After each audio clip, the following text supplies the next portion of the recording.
Naiz irratian, bigarren kafea.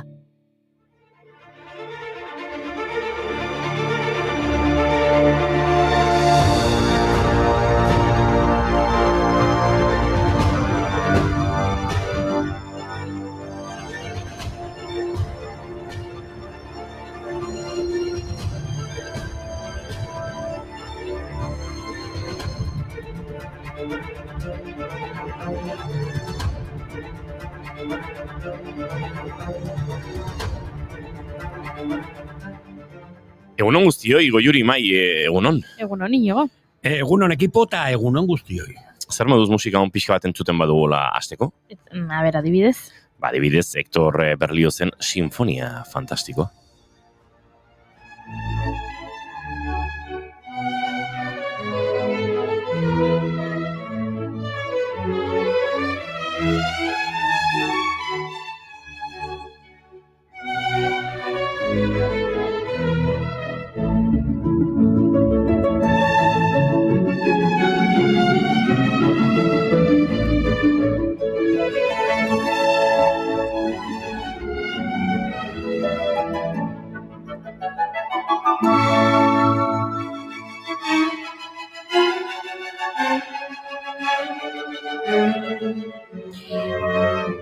Mila 1803an jaio zen Hector Berlioz Lakotzen.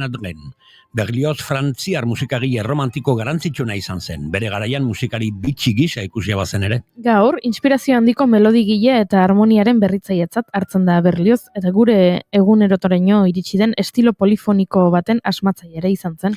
Eta bere lanik ezagunena entzun dugun hau, edo entzuten ari garen hau, Sinfonia Fantastikoa. Fantastikoa esan duzu. Fantasia gai da gauzak zerezetik sortzeko, ez da? Osea, batean zerbait agertuko balitz orain fantastikoa izango litzateke, ez da? Nora zoazenekin, Mai, zertarako da fantasia guztia? Jo, Jure, barkatu, baina ezin dut beste loturarik aurkitu urrengo aipaminarekin. Ez dakit, gaur fideoaren munduko eguna da, nola lotu hori? Fantastiko, Mai, fantastiko. Gaur fideo eguna da, oso ondo. Bai, nahi zu ingeles esan da, beste xarma badauka entzulio, Noodle Ring Day, ora bai ez da, NRD, bestela esan genezake. Badirudi, txinatarrak izan zirela pasta kontsumitzen lehenak eta Marco Polok sartu zuela Italiara, 1721 Bueno, Italian, Oreta Zanini de Vitak, pastaren entziklopedia liburuaren egileak baztertu egin zuen pasta italiara Txinan sortu zenetik dioenez, Marco Polo Italiara itzuli zenerako, italiarrek 200 urte zeramatzaten pasta jaten. Zaninik azaltzen du Gari Gogorrez egindako pasta lehorra Italian zegoela 800 urte inguruan.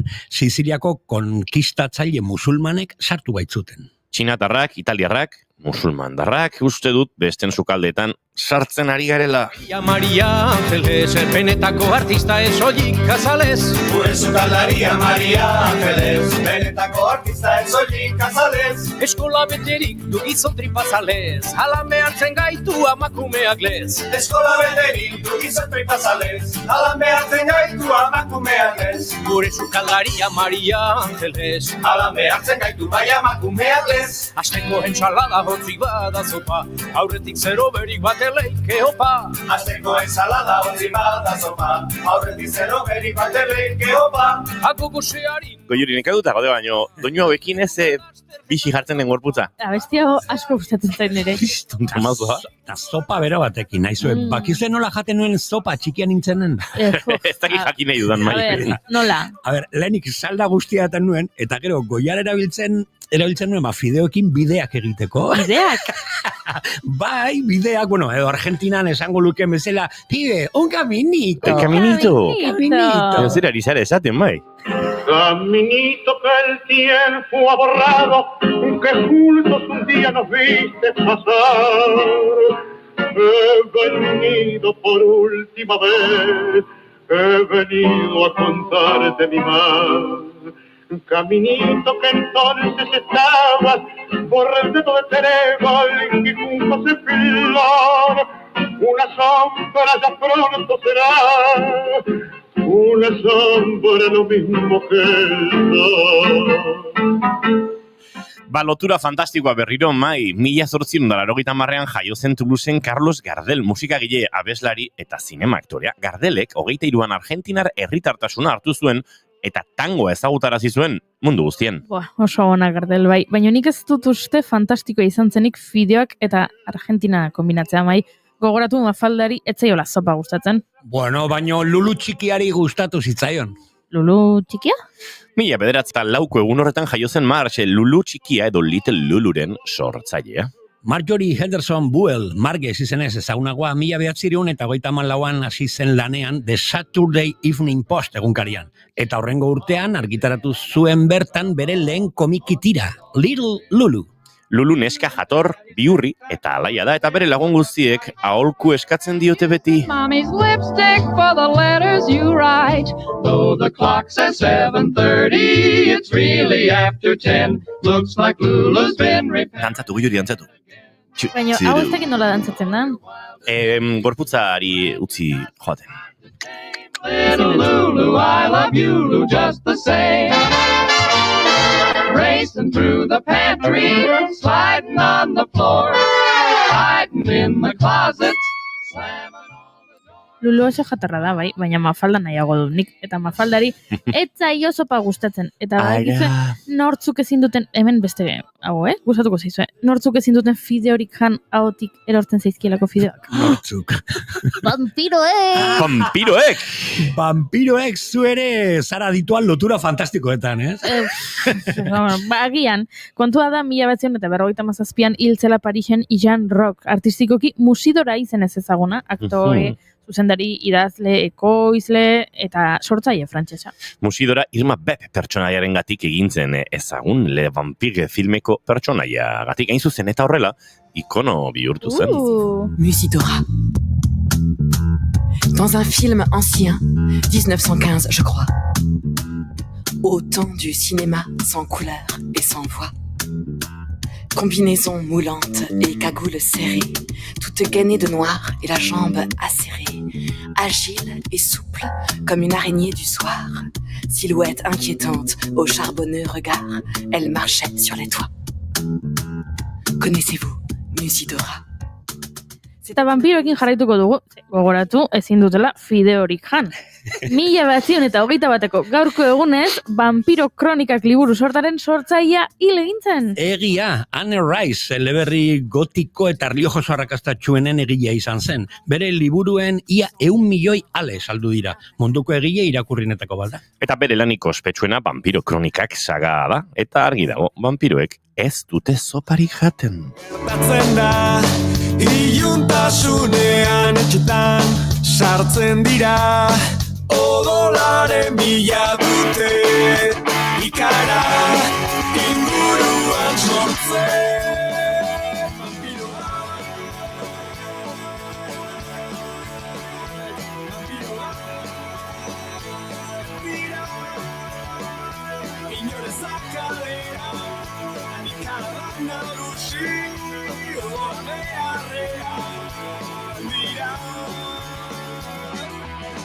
Beste lau esan dute goizeko partean beste lau. Vampiroek diote, etxera joaten direla eguzkia irteten denean, ez? Festazaleak dira. Urte beti garota San Fermin zale ezagunenetako bat hiltzenetik, Jesus Ilundain, El Tuli. El Tuli, los del bronce peñako lehenengo bazkide izan zen, 2006ko San Ferminetako txupinazoa botatzeko hautatu zuten gainera, Iruñako udala kantolatutako herri bozketan. San Ferminetako jarduera askotan parte hartzen zuen, eta karrikaz-karrika ibiltzen zen peñako txarangarekin. Gainera berak hasi zuen entzierroaren aurretik goizero San Fermini egiten zaion kantuaren ohitura. Bai, alaxe da, El Tuli izan zen Santo Domingon entzierroaren aurretik santuari kantatzeari ekin zion lehena. Askotan kontatu duenez, bapateko okurrentzia izan zen bere umore onaren seinale. Egun batean belauniko jarri eta bronze peñako abestiaren doinua hartuta, a San Fermin pedimos asmatu zuen gaur arte, orain euskaraz ere heldu den kantua. San Fermin, zuzaitu patrón, gidatu gure oinak, entierro anotoi. ¡Hola, San Fermín! Abenduak 11, gora San Fermin. Aizu, eta nolakoak dira gaurko gonbidatok? A ber, fantastikoa, festazalea. Biak aldi berean, Unai Elordiren bisita izango du, beraz, presta zaitezte ikasteko. Biokomputazioa eta tekno-influenzerrak, edo beste modu batera esan da, gai lodiak eta farsanteak. Amaia Egidazu idazle eta kontalariarekin ere hitz egingo dugu. Nolakoa da Durangoko azoka bizitza sortzailea Durangarra bazara? Justizia Aranarentzat plataformarekin hitz egingo dugu. Gaur deklaratuko du lehen aldiz Iker Aranari foam jaurtigailuarekin jozion ertzainak. Sare jardunaldietaz ere ariko gara, gazteak, euskara eta teknologia gaientean. Ba, uste dut, fideoak dagoeneko aldente daudela. Hasiko gara edo zer. Aldendu behintzat etzaite egin zu, Aldentzeko garai ez da. Vampiroak eta festazaleak etxera itzultzen direnean. Mafalda eta Lulu txikia gozaltzen ari dira. Egunon, sopazale fantastikoak abenduak 11 ditu gaur eta osteguna da ongietorri guztioi, bigarren kafera, naiz irratian zarete.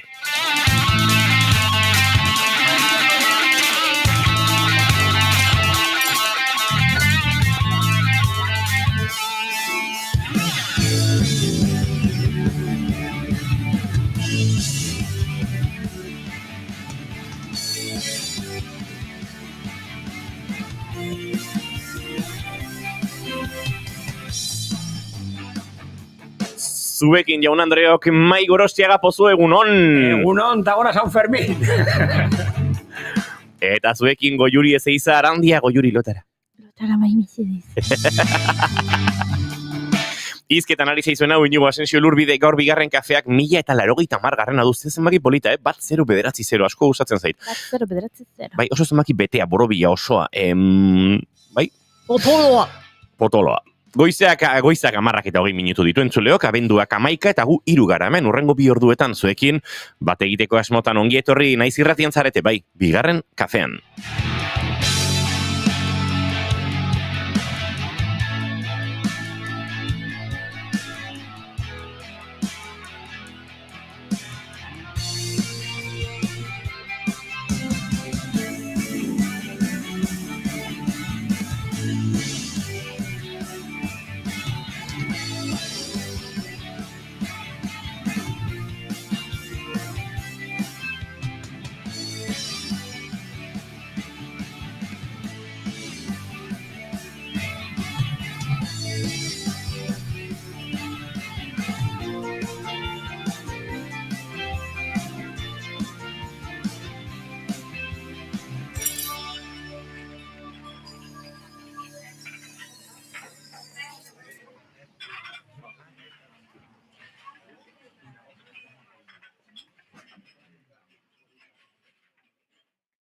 Ba, entzuleo gustu dut atzo nahikoa izan ezkenuela eta gaur ere horrelaxe gabiltzala.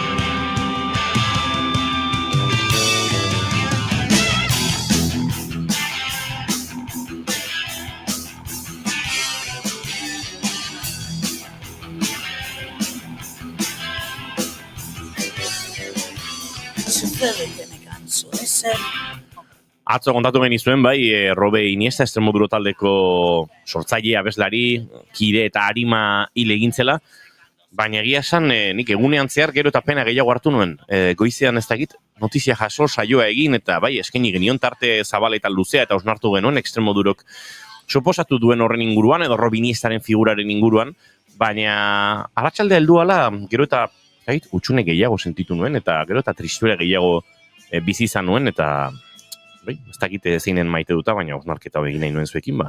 Bai, gau edo egun bakarra irauten ez duten dolutxoak baditugula, eta Robe Iniesta pertsonalki ezagutu gabe ere, ba, uste dute asko garela, hor pixkate mezurtzago sentitzen garenak, ba, bere musikak heldu gaituelako belaunaldi mordoan eta mugari gabe. Jakin nahi nukenik bere azken kontzertuetan ere zaharrena eta gaztenaren artean zenbat urteko aldea, zenbat belaunaldi egon litezken, eta, bueno, hemendik gure omenaldi txikia bere egin nahi genion. Gainera, Robek beti esatezula gaztentzako sortzeko zentroak sortu behar zirela. Eta bada esaldi bat nire buruan, azken 24 ordutan egondala, dala bizitza ipuin bat da, baina ipuin hori jakin behar da kontatzen. Robin ez da.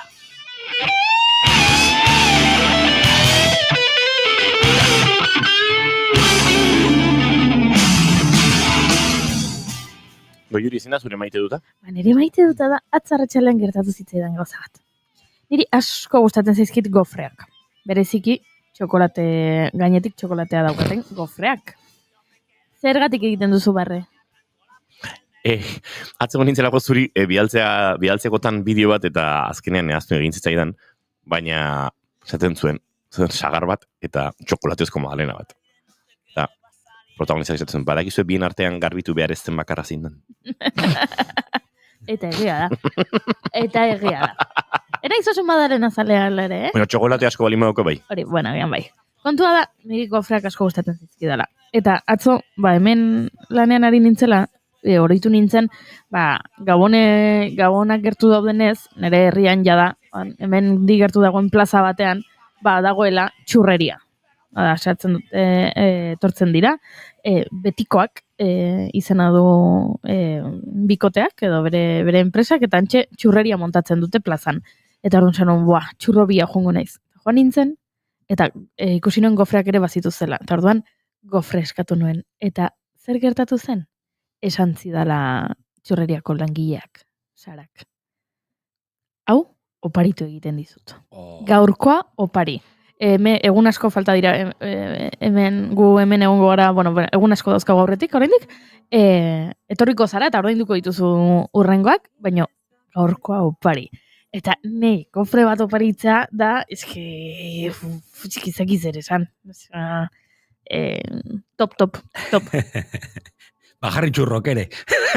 Goiuri gauza kontatu behar dizut. Zer. Atzoa honetako zuaitza piztu nuen berriro. Bai? Horrek etzen edo itzali egin zen, hola? Bai, gogoratu nahi zela. Bihar bolamen dauket piztu egingo dut. Enagoain Grinch horten. O Grinch moderatua. Gustatzen zait. Pixkat Grinch. Posten naiz. Grinch ez eskerrez eskubi. Posten naiz. Pixkat Grinch Ciudadanos. Una falta motatzen ditu. A ver. Zu zara, munduan Ciudadanos faltan gehien botatzen duen pertsona. Ez que, ez ziazu esan, ez zutenik eman espazio politiko bat, ironiarako, espazio politiko bat memetarako, txistetarako, egia da, agartu zirenean nik barituen laimat ez da bai da, esaten horan, eretzat alderri populara baino arriskutsuagoak zirela. Hau da, tottoa bezala, ez? Zuk, pertsona tottoanean, ikusten bazaio, ikusten zaio, baina listoa da nahi, horritzaio ikusten. Yeah. Eta Ciudadanosek bazauken puntu listo hori. Ez diozula ikusten. Grinchetik Ciudadanos lotura derra, Hori, nagola Grinch moderau, Grinch Albert Rivera. Hasiko naiz hitzaldiak eta holako gozak ematen. Goizeko 10:26 minutu entzuleok, bagoaz aurrera, eta segituan telefonaren bestaldean gaur saioa hasteko gai potolo batekin egin behar dugu bat. Urte berririk ez da, urte berririk ez da, urte berririk ez da, urte berririk ez da, urte berririk ez da, ez da. Hogeita hamaika aurkaroaria, momentu batez ez etorri dira, gaitzalak hartu berriro argia. Urtea amaitzen ari den honetan, asko hariko dira aurreko hilabeteen errepasoa egiten. Ohikoa da, une gogoangarrienak berreskuratzea, atzera begirako egitea, udako oporrak, inauterietako parrandak, ekaineko gauluzeak, baina tamalez ez da hori izango Iker Aranak gogoratuko duena, baizik eta apirileko gertakaria. Orduan, Bilboko Etxarri bigarrena gaztetxeko hustuketan ertzaintzak egindako kargetan galdu zuen Barrabila Aranak, foam bala batek jota. Ikerrek berak emandako datuekin identifikatu zuten tiro egin zion ertzaina eta gaur deklaratuko du lehen aldiz ertzain horrek Bilboko epaitegietan. Horregatik, poliziaren indarkeria salatu eta Ikerrentzat justizia exigitzeko konzentrazio egingo dute 12etan Bilboko Buenos Aires kaleko epaitegiaren aurrean. Aurretik ordea, minututxo batzuk lapurtuko dizkiogu justizia Aranarentzat plataformako. Egunon hasi. Bai, egunon. Bai, egunon. Zer moduz, ezakit jada han inguruan zabiltzaten, baina jakin nahi genuke oraindik, falta da pixka bat ertzain horrek deklaratzeko, baina, zer moduzko giroa dago gaur? Bai, laizter hurbilduko gara epaitegietara, eta bai, zai gaude, eta ea gaurkoan zer ematen duen deklarazio horrek. Zer espero duzu gertatuko dela? Bueno, ez daukagu gaurko deklarazioarekin itxaropen handirik, baina, kontuan izan behar da, Ikerrek eta bere inguruak aurkeztutako frogei esker lortu dela gaur ertzain honek deklaratzea, eta ikusiko dugu zertan gelditzen den. Apirilean gertatu zen hau, gero abuztuan plataforma aurkeztu zenuten, hilabete mugituak izan dira, nola bizi izan dituzu zuek plataformatik? Bai, lehenengo egunak eta asteak oso mugituak izan ziren, lan handia egin zen froga bilatzeko eta bar, esan behar da, segurtasun sailetik eta ez zirela froga jarri mai gainean pertsonaren identifikaziorako, eta gero plataformatik jarri nahi izan ditugu zenbait aldarrikapen mai gainean, ezta? Gure helburua da alde batetik Ikerranarentzat justizia exigitzea, eta gero beste alde batetik bi auzi mai gainean jartzea. Alde batetik poliziaren bortizkeriaren eta impunitatearen aurka egiteko beharra, ez da Ikerrena lehenengo kasua, beste hainbat kasu ere ikusi ditugu, azken hilabetetan, eta beste alde batetik azpimarratu nahi dugu, kasu honek erakusten duela, protesta eskubidea ez dagoela bermatuta, ez da? Iruditzen zaigu ez dela onargarria, gaztetxe baten alde elkartasuna adieraztera hurbiltzeagatik, Ikerri gertatu zaiona gertatzea. Azaldu zenituzten plataforma aurkeztu zenutenen, ez? Orain aipatzen ari zinen bezala hainbat ardatz, ez? Polizien identifikagarritasuna bermatzea, foam balak eta eskopetak debekatzea. Erantzuna, kalean da, ez? Jendeak ere babestu zaituzte bai zuek eta baita azken hilabeteetan izan ditugun beste kasu batzuk, ez? Burura etortzen zait Xuar Pazos gazte bilabonatarraren kasua berari ere begian eman zioten Tolosako inauterietan. Sentitzen duzue kalean badagoela mugimendu bat eta babes hori jasotzen ari zaretela?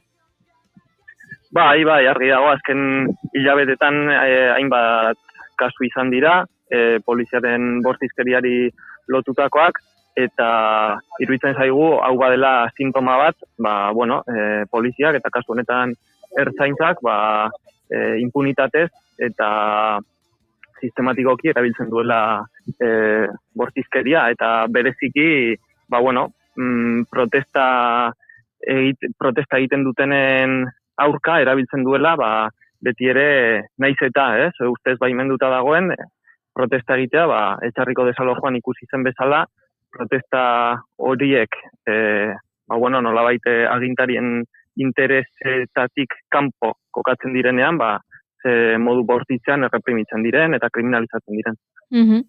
Horregatik, gaur hori izango da baita ere izpide 12etan egingo duzuen konzentrazioan, eta entzulei ere deialdia egin nahi diegu bertaratu daitezen, okerrez banago, epaitegiren aurrean izango da, ezta?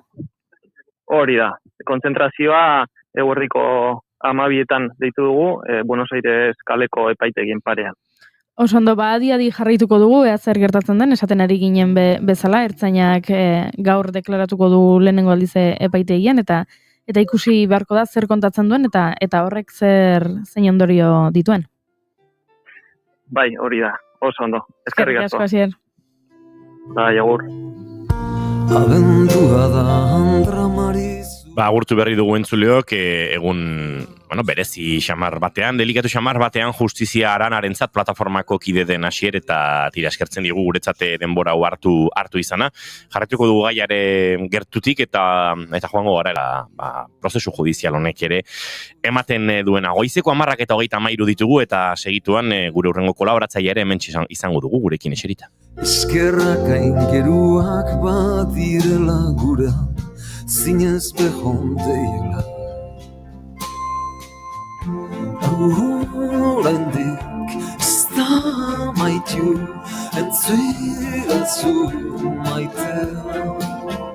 Nik eman izan banizu, zuk behar duzun bakea. Bai oraindik bordetzen dut azken egun azeugaz. Goizeko 10:24 abendua iritsi zen, eta Mikel Urdangarinen abendua kantua gozatzeko aitzaki ere eman digu, baita nogenena ere. Badira kantu batzuk sortzen direla, hola pixkate garai batzuei izentzua emateko, edo behintzat guk garai batzuetan eurak entzun da gure burua izentzuak ematen saiatzeko. Eta horietako bat. Polita eta zen nostalgikoa. Justu batzu eritu nintzen irakurtzen, terapeuta batek esaten zuela, nostalgian gehiegi erortzen ari garela, eta, ikusten duela berak behintzat bere pazienteengan jende askori kostatzen zaiola orain presentean egotea, edo gaur egun egotea, eta asko bizi direla oroitzapenetan, eta horrek sortzen duela nolabaiteko batetik tristura, oroitzapenak jada pasatakoak direlako, eta ezin dituzulako berriro bizi, eta bestetik antsietate puntu bat ere bai, eta berak gomendatzen zuen, esaten zuen musika berria, abesti berriak entzutea oso garrantzitsua dela. Askotan, joera daukagula entzuteko, arain jarriko dut abesti hau, eta gogoraraziko dit, nire nerabezaroan, abesti hau entzuten nuen, eta imaginatu, nire gurasoak dibortziatu zirenean, edo abesti hau izan zen, kuadriarekin Zarautzeko kanpinera egin genuen bidaiko abestia. Eta naiz eta oroitzapenak onak izan, oroitzapenak dira, eta iragana da, eta orduan berak aipatzen zuen, oso garrantzitsua dela abesti berriak deskubritza. Eta hori etorri zait burura orain aipatu duzunean, abesti bakoitzak bere lekua duela, edo bere garaietara eramaten zaitula. Pentsa, Zarautzeko kanpina aipatu duzula, niri burura etorri zait, nire kuadrian Zarautzeko kanpina izan zen nahiko, ez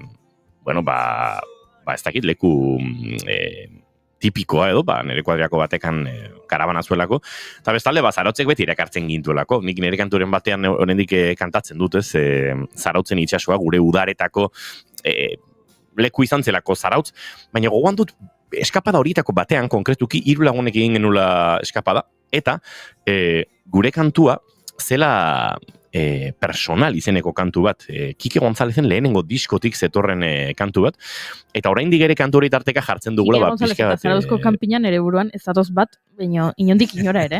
Guretzat totalmente zan.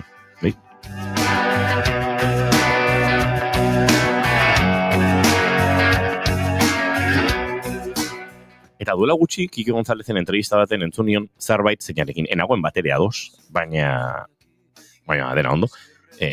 Badakin zuleak ni oso Kike Gonzalez zalea naizela. Esaten zuen, berari nostalgia etzaiola gustatzen. Nostalgia eskuinarena zela. Eta berari melankolia edo tristura edo igual gehiago gustatzen zaio hori ezkerrarena zela. Eta nago batere ados. Uste dut, nostalgia bereganatzen saiatu dela eskuina. Momentu askotan fascismo hitza ekuaziotik ateratzeko. Orain Primo de Rivera zaleak edo frankistak dira nostalgikoak. Baina laportu digute nostalgia. Zuek ez zarete nostalgikoak, zuek zarete fascista batzuk. Eta uste dut, nostalgiak behar duela izan aldarrikatua ezkerraren elementu bezala, ezkertiar izateak zubiazpian bizitzera behartu behar etzaituen bezalaxe. Hori bada, zera eskuinaren beste estigma horietako bat, zu ezkertiarra, baina baduzu etxe bat oso polita eta horrelako kontuak da, zartzea totoa. Gauzei bere izenetik izanarekin deitzea, edo bere izenez deitzea, esan da, barkatu. Gero gertatzen da, nostalgiko esaten duzula, eta fascismo hitza erabili beharrean, edo edo aurrekoan aipatzen nuena, sareetan baita algoritmoak zu zigortzeko jendeak erabiltzen duela, osea, ja ez duela erabiltzen bortxatu erail edo suizidatu hitzak, eta topatu dituzte da beste hitz batzuk, algoritmoak ez topatzeko, baina horrek zer egiten du, indarrak entzen dio diskurtsoari, eta ezin da. Horton, gauzei bere izenez. Eta niri ere bai, goiuri naiz eta ez garazi, oraintxe bertan jaso dudan email batek dioen bezala. Garkatu ez. Garazi ez da osoiko izaten, ez gehi izaten da... Garazi berria da. Goiuro... Barkatu, nahi elordi dago egunon. Esateko daukat, nire askoz dokerrago da. Pedro batzan bati esan dien, hola Pedro esan beharren, erdera esan dien, hola Pedor. Oi, Pedor.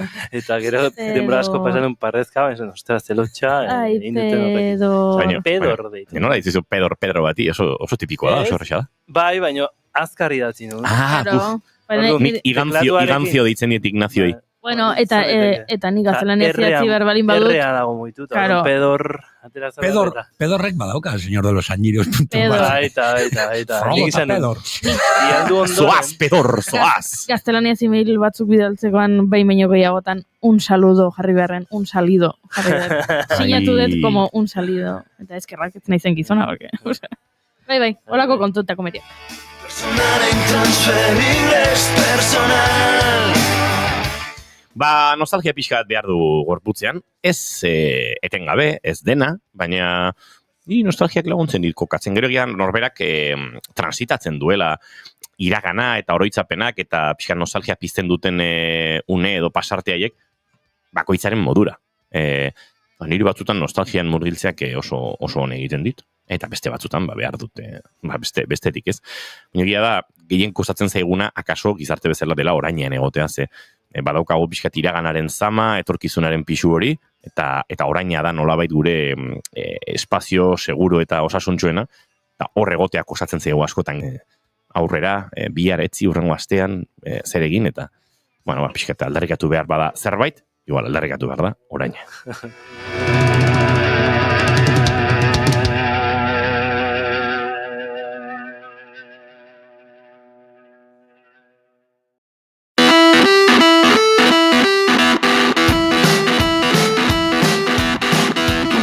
It's not fair.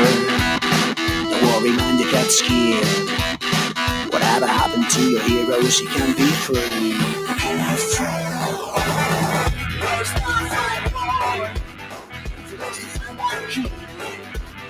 You come and get a shower, please. Status D.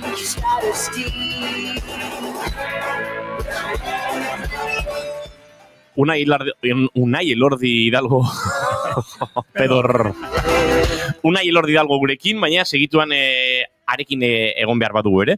Txatari begirare jarri behar gara, gaur azkenean gauzat eta beste, pixkat txata alboratuta utzi dugu. Eta egunon gaztia, gora fideoak eta gora pasta, bai, oso pasta zaleak gara hemen. Gora pasta, bai, nire maite duta da, azte burontan tope daukagula magia jaialdia eta larun baten Santa Lucia azoka. Ez daukagu deskantxurik. Bueno, gorka, atxeden hartzeare garrantzitsua da, kontuz. Edita Prokosek egunon, ze gertatzen dago Juri? Gorka! Postala iritsi zaigula! Gorka iritsi zaigula postala, atxarra txaldean iritsi zaigun, eta gure artean komentatzen aritu ginen.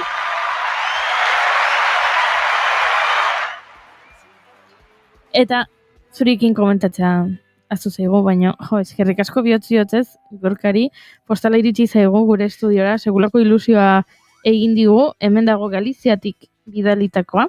Ezakidana da, noiz bidaliza nuen, Gorka, zegunetan bidaliza nuen. Ze, grazia asko egin dit, orain jaso dugula, eta zigilloak gabonetako zigilloa dela. Baina urte guztian zar saltzen dute zigilloa, orduan. Aha, ados. Gauzat esango izu, Gorka, ezkenekien bizitzan beste momentu batean mediku izan zinenik. Zure letra sinadurak eta...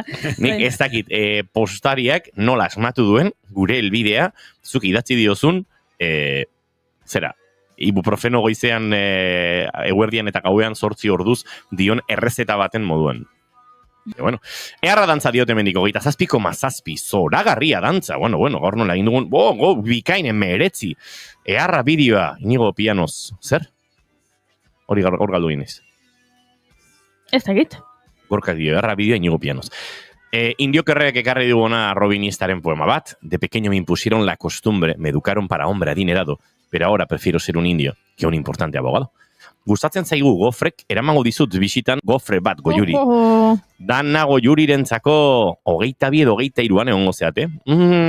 Zehaztuko dizu Gorka. Izakigo oso ziur. Zehaztuko dizugu zure bisita ondo, behar bezala, kuadratzeko bide batez, Unai Elordi Hidalgo ere oso Extremoduro zalea izan da, eta atzo robinistaren, eriotzaren inguruan ez dugu orain hitz egin, baina uste dut pixkat umez zurtzago utzi gaituela, Unai. Bai, egia.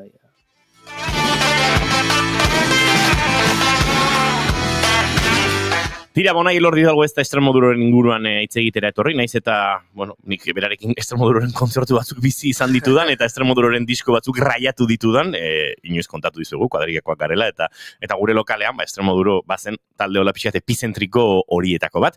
Baina gaur beste kontu batzutaz hitz egitera etorri gara. Inork ez zuen pentsatuko 17 urterekin Extremoduroren disko haiek entzuten genituenean, gaur Unai Elordi Hidalgo, inteligentzia artifizialean doktore izango zenik, ez da inondik ere, ez zuen inork apostori egingo, baina tira, espektatiba guztiak hautsita hemen daukagu gure doktorea, hain zuzen ere, gai potolo baten inguruan hitz egiteko, eta uste dut gainera, gai hau sortu dela, nik konsulta bat egin dizulako, Instagramen bideo bat ikusi, da bialdu nizun, kuadriako taldera, eta esan nizun, Elordi, eta hau?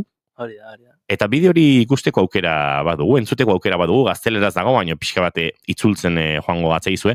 Bakoka zaitezten nondik nora etorri zen, Unai Elordiri eginako konsulta hau, eta zergatik ekarri dugun gaur ona gurera, biokonputazioaren inguruko hausnarketa eta aklarazio moduko hau. Rosa no es gelatina, son neuronas humanas vivas y ya se están usando como ordenadores biológicos. Se llama biocomputación, neuronas cultivadas sobre chips que reciben estímulos. Chip gainean neuronak inkubatu edo txertatu eta estimuluak jasotzen dituztenak, bere kabuz pentsatzen dutenak, efizientzia ikaragarria, 20 batiorekin funtzioa dezakeenak, eta ez megabatio dozenekin. Ya vende su chip CL1 y hasta lo puedes alquilar en remoto. Eta badago, chip bat CL bat izenekoa eta remoto formatuan alokatu dezakezu, nolabait inteligentzia edo adimen artifizialari ematen diozulako, efizientzia ikaragarri bat. Gure neuronek egiten dute elektronikak egin beharko lukeen lan hori. Gasta menos energía y con inteligencia orgánica real.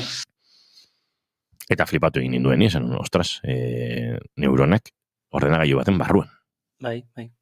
Nola dago, Elordi? Ze pasatzen da hemen? Begira, holako mezuak jasotzen ditugunean normalean, ez? Hau, gertatu zen, nahi, normalean aserria sortzen dit, ze egia da, bere diskursioaren barruan baduela zati batzuk egia direla, baina beste zati batzuk manipulatuta daude. Zergatik esaten dizuet? Zer, este balimada minutu bateko bideo bat da. Beraz, guk azkenean informazioa Instagrametik edo beste gozin sare sozial, horren impulsiban sare sozial batetik informazioa jasotzen duguna, izaten minutu bateko bideoak eta izaten dira oso motzak eta daukaten informazioa ezin da refutatu. Eta oso zaila da, ez balimada ez du, benetan serio hartzen, sinisteko erreztasuna handia dago, ez da? Hor esaten du, ez? Neuronas humanas hitza erabiltzen du, ez? Eta zuzenean hori erabiltzen ari zen, eta egia da, baina egia da sintetikoki sortutako neurona batzuk diala, 10 zelula batzuk erabilita. Alegia, ez dituztela pertsonagatik burutikan. Garun batetik hartu, ados. A ber, hori niretzako manipulazioa da, azteko.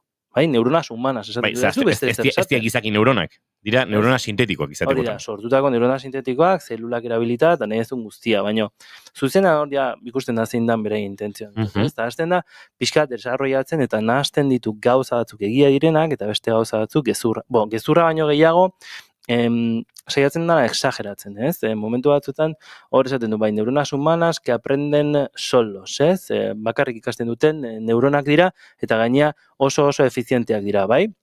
Eta hor gero beste zatitxo bat esaten du, hau dela, Pong izeneko joku bat entrenatzen duela, ezta?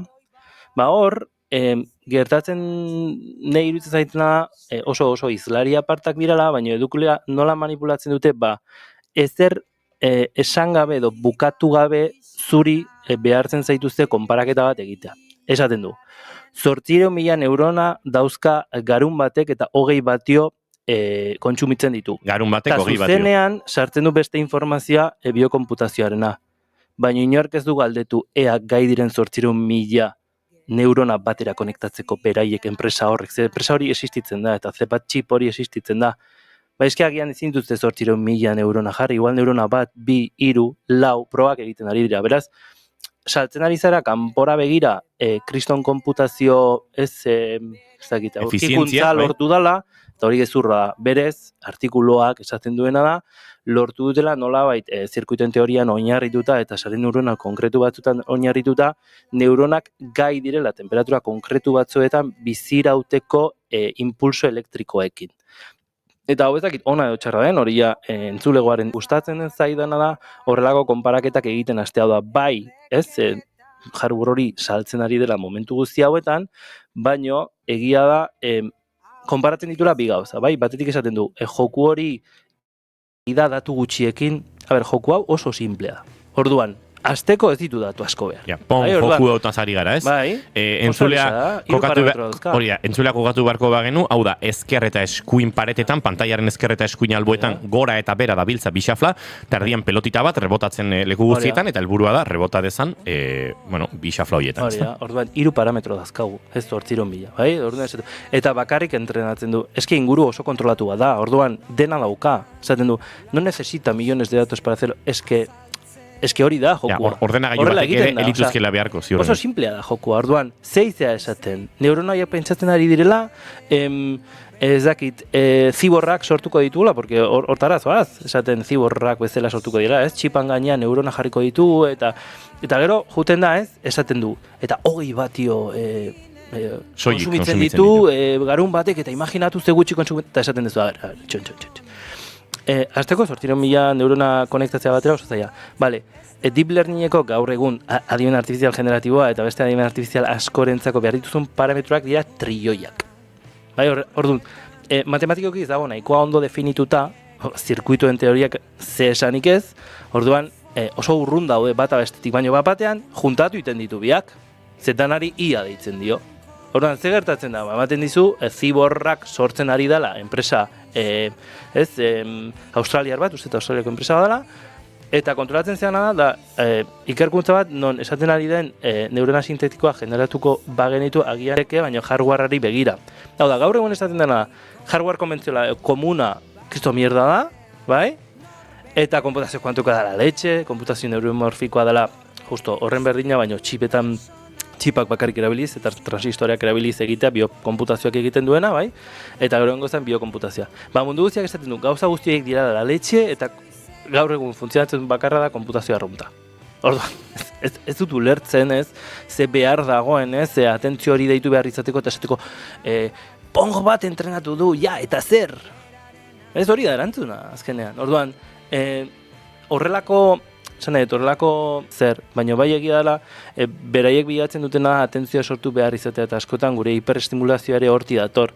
Eta gainea, beraien burua ez dakit konsideratzen duten guruak izango balira bezala, baina hau, ini hori ere erantzuten nion, nik izaten nion, eta hau, nahi zuen bezala hartu, baina nik pertsonaten perfilean ikuste baldin baitut hitz klabe pila bat, ez dauke puta ideik. Sentitzen dut, esken hau, nekatuta, LinkedInen da berdina, ChatGPT, Gemini, eta esaten duzu, berdina da, metodologiak aldatzen dira, baina berdina da, eske berdina da, orduan, ez daukazu kredibilitaterik, ez? Eta azten gara pixkat konturatzen da, azken intentzia nekatu, porque horrelako masifikazio batekin, ez, turismoarekin gertatzen den bezala, denak akazten dezu.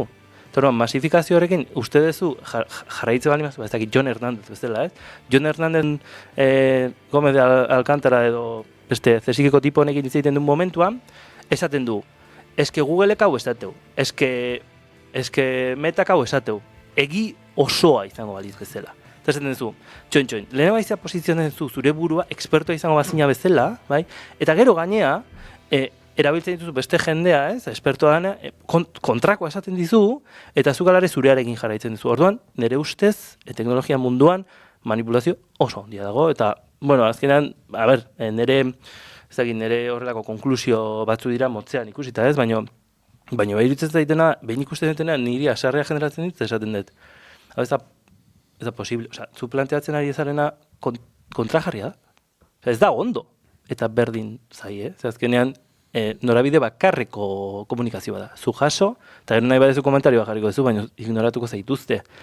Orduan horrek, bai pixka preokupatzen nahuela, orduan nire ustez, gaur egun existitzen dan teknoinfluencer dezente bakarra izango zen 12 SV eta ia galtzen ari da bere xarma. Asarre etorri da gaur, Ez, baina, joder, eske... Dinbili danbala da bil. Eske horrela da. Osea, munduan gaina, eske jende pila baten gainatzen dute, eta gero etortzen zaizu, ez dut esaten inigo, beste dozin pertsona, ez zaizu adimen artifiziala hitz egiten, ezakit, gehiagi jakin gabe, ez da, daukala irudi bat pixka bat oso nastua. Nik nire alde esango dugu zabate, gai uinetara eta kazetari esparrura ekarri aurretik, aditu baten baetik pasa dugu, eta hemen dago aditua, eduki horri zablazte batzuk emateko.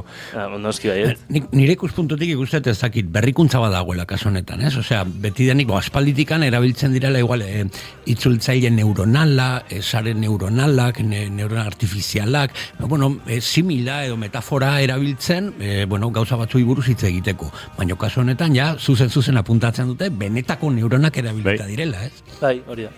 Eta hor dago, nire ustez hor dago manipulazio. Oska hor dago. Eta gero, seguraski, ez da neurozientzian murgilduko bagina, beste aditu mota batzukin ere, 20 batioen kontsumo hori ere, zenbat erlatibizatu beharko litzateken. Organismo oso batek elikatzen duen garun bat aldakorra bada, gure gaitasunak, gure loaren arabera, gure emozioen arabera, gure goze edo elikadura egoeraren arabera, gure garunaren funtzionamendua aldakorra baldin bada, alegia efizienteago edo traketxago baldin bagara, simplifikatzea guztia 20 batio konsumitzen dituela eta zuzenean konparaketa bat egitea, txip batekin, ez? Hori iruditzen zait kriston astakeria, baino nola zuzenean esaten duen, da ez izun denbora ematen, sinistu iten dezu.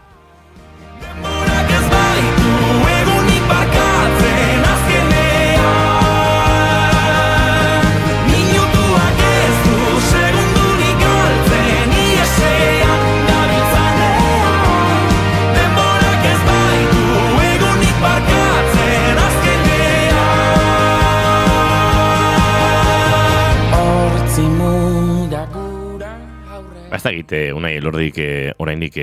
Beste gauza bat daukat esateko, eta azkenean esaten du.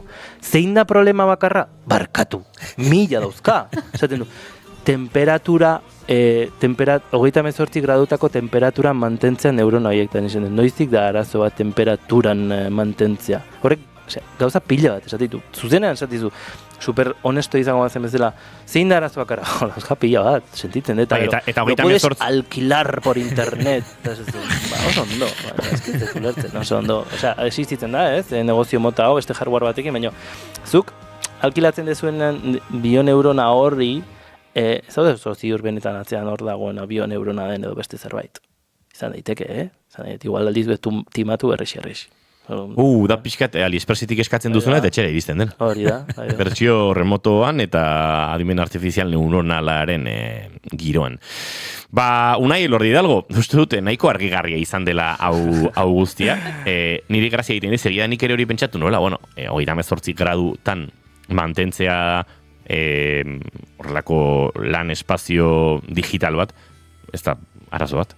Izan daiteke, baina berak ez du hori esaten. Hau da, berak ez du, zein da problema, horrela esan da, problemak oso simple ematen du. Baina egia da, txipa berotzen balima da, temperatura jo dezak, eta txiparen temperatura ez balima da establea, zu ozten ari zaren momentu horretan, ezin badezu asko aldaketa txikiak izan behar balima ditu, igual hori da zaila kontrolatzea, baina ez zaude hori esaten. Esaten ari zera, betan, problema simplea dela, gainea, saiatzen dira esaten dauden aurkikuntza hauek beti kristonak direla eta hau gezurra da, zientzia poliki juten da. Eta horrela da, baina saldu nahi da, azkargoa zela, eta orduan, nolabait, ikertean gande bai, generatzen du horrelako estres bat, esaten dizue, eguneroari gara horrelako arkitekturekin lanean, ulertzeko benetan zer izan daiteken onuragarria, eta zer ez, eta gero beste etortzean beste jende bat, sentitzen da, baina ideiarik izan gabe, edo gutxienez, ez duela nahikoa denbora hartu ondo formatzeko, eta edo zer gauza esaten ditu, kontatzen du historia bat, juten da, eta esango nuke teknoinfluencerak entzuten dituen jendeak ulertzeko entretenik zera doaztela, eta ez dutela ezer ikasiko. Ez dute ezer ikasiko. Entretenitu nahi balima dute, jarraitzeko ez, sare sozialak oso orientauta daude horretara. Baina ez du ikasiko ezer horrelako jendearekin sentitzen dut. Igual nirekin ere ez, baina beraiekin gutxiago, zior.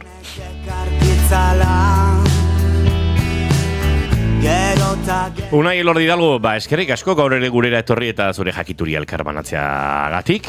Guk Agustin Alkaten aizen meneko kantonekin egingo dugu urrengo minutu parea, eta azken ordukoaren bilagoaz Bilboko estudiotara Itxaso Leonekin ariko gara eta ondoren. Unai Elordi, eskerrik asko. Bai, zuei.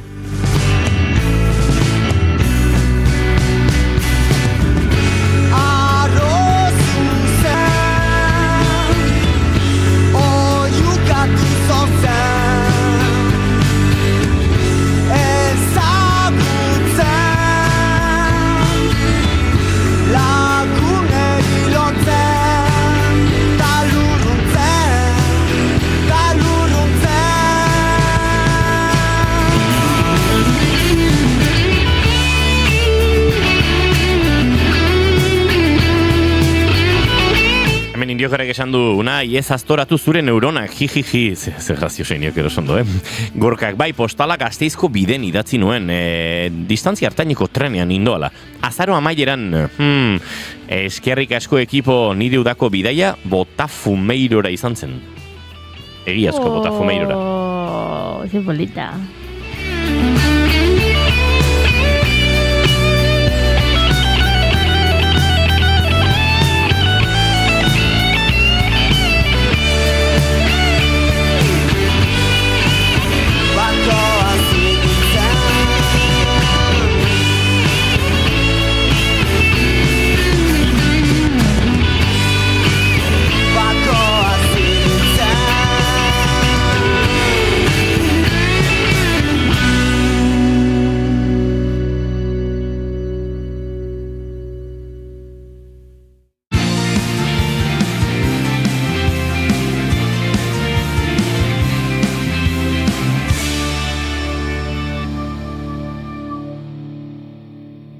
Emaiozu bigarren aukera bat egunari. Naiz irratian, bigarren kafea. Entzuliok, esan da bezala eguerdiko 12 puntu-puntuan ditugula, bagoaz Bilboko estudioetara azken ordukoaren bila, Itxaso Leon lankidea antxe dugu eta Itxaso egunon.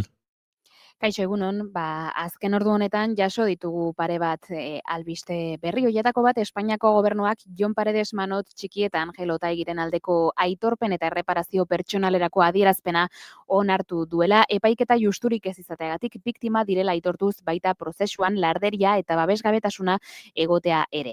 Dokumentu horrek EITBek aurreratu duenez arrazoi politikoengatik, bermerik gabeko epaitegiengatik eta giza eskubideen urraketen biktimengatik jazarri zituztela azpimarratzen du, eta epaitu zituen gerra kontseiluaren legez kontrakotasuna eta zilegitasunik eza aitortzen eta deklaratzen du. Baita ez legitimo eta baliogabetzat hartu ere forma akatsengatik eta funtsezko akatsengatik erregimen frankistak fusilatzea eragin zuten kondena eta ebazpenaren kasuan ere. Informazio horren arabera Txikiren eta Otaigiren familiek ordaina eskatu zuten 2025ko urtarrilaren 14an Euskal Autonomia Erkidegoko gobernu ordezkaritzaren aurrean, eta memoria demokratikoaren legearen 4, 5 eta 6 artikuluetan oinarrituta izan ere lege horrek 36ko gerran eta diktadura frankistan arrazoi politiko, ideologiko eta kontzientziazkoengatik emandako kondenak baliogabetzea ezartzen du. Ebazpenek 2025ko azaroaren 25ko data dute, eta Angel Victor Torres Espainiako lurralde politikako eta memoria demokratikoko ministroak sinatu ditu. Gainera esan dezakegu urte berezi batean datorrela albiste hau, aitorpen hori fusilamenduen 50. urte urrenarekin bat datorrelako oroimenezko ekitaldiz beteta egon den urte honetan. Garak ere gehigarri berezi bat argitaratu zuen une hartan. Eta bestalde aipatuko dugu ere, jakin dugula Ertzaintza Bilboko areatzako komun publikoetan egindako sexu eraso baten egilearen bila ari dela Lakuako Gobernuko Segurtasun Sailak baieztatu duenez. Gertakariak hilaren 3an izan ziren eta Ertzaintzak sexu askatasunaren aurkako delitu bat egozten dion adingabe baten aurkako eraso egin zuen gizona aurkitu nahi dute. Antza denez, erasotzaileak bainugeletaraino jarraitu zuen adingabea eta han lapurtu eta sexu erasoa egin zion. Gaztea ospitalean hartatu zuten eta legezko tutorek salaketa jarri zuten Elkorro egunkariak argitaratutakoaren arabera.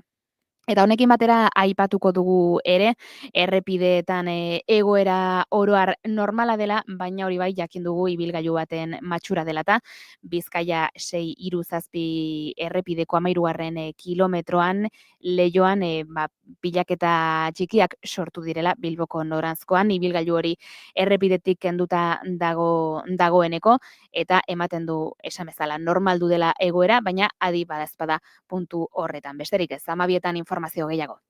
Eskerrik asko bai, Itxaso Leon, aurrera egingo dugu guk, eta eguerdiko 12etan berriz ere informazioaren txanda etxe honetan Naiz Irratian.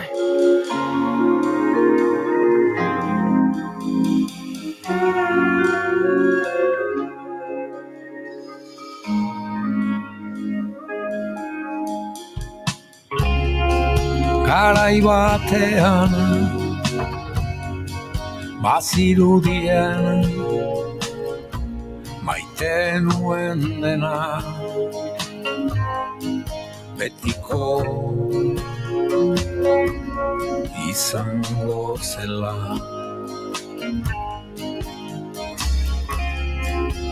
Ezin bestean nunbait urrengo goiza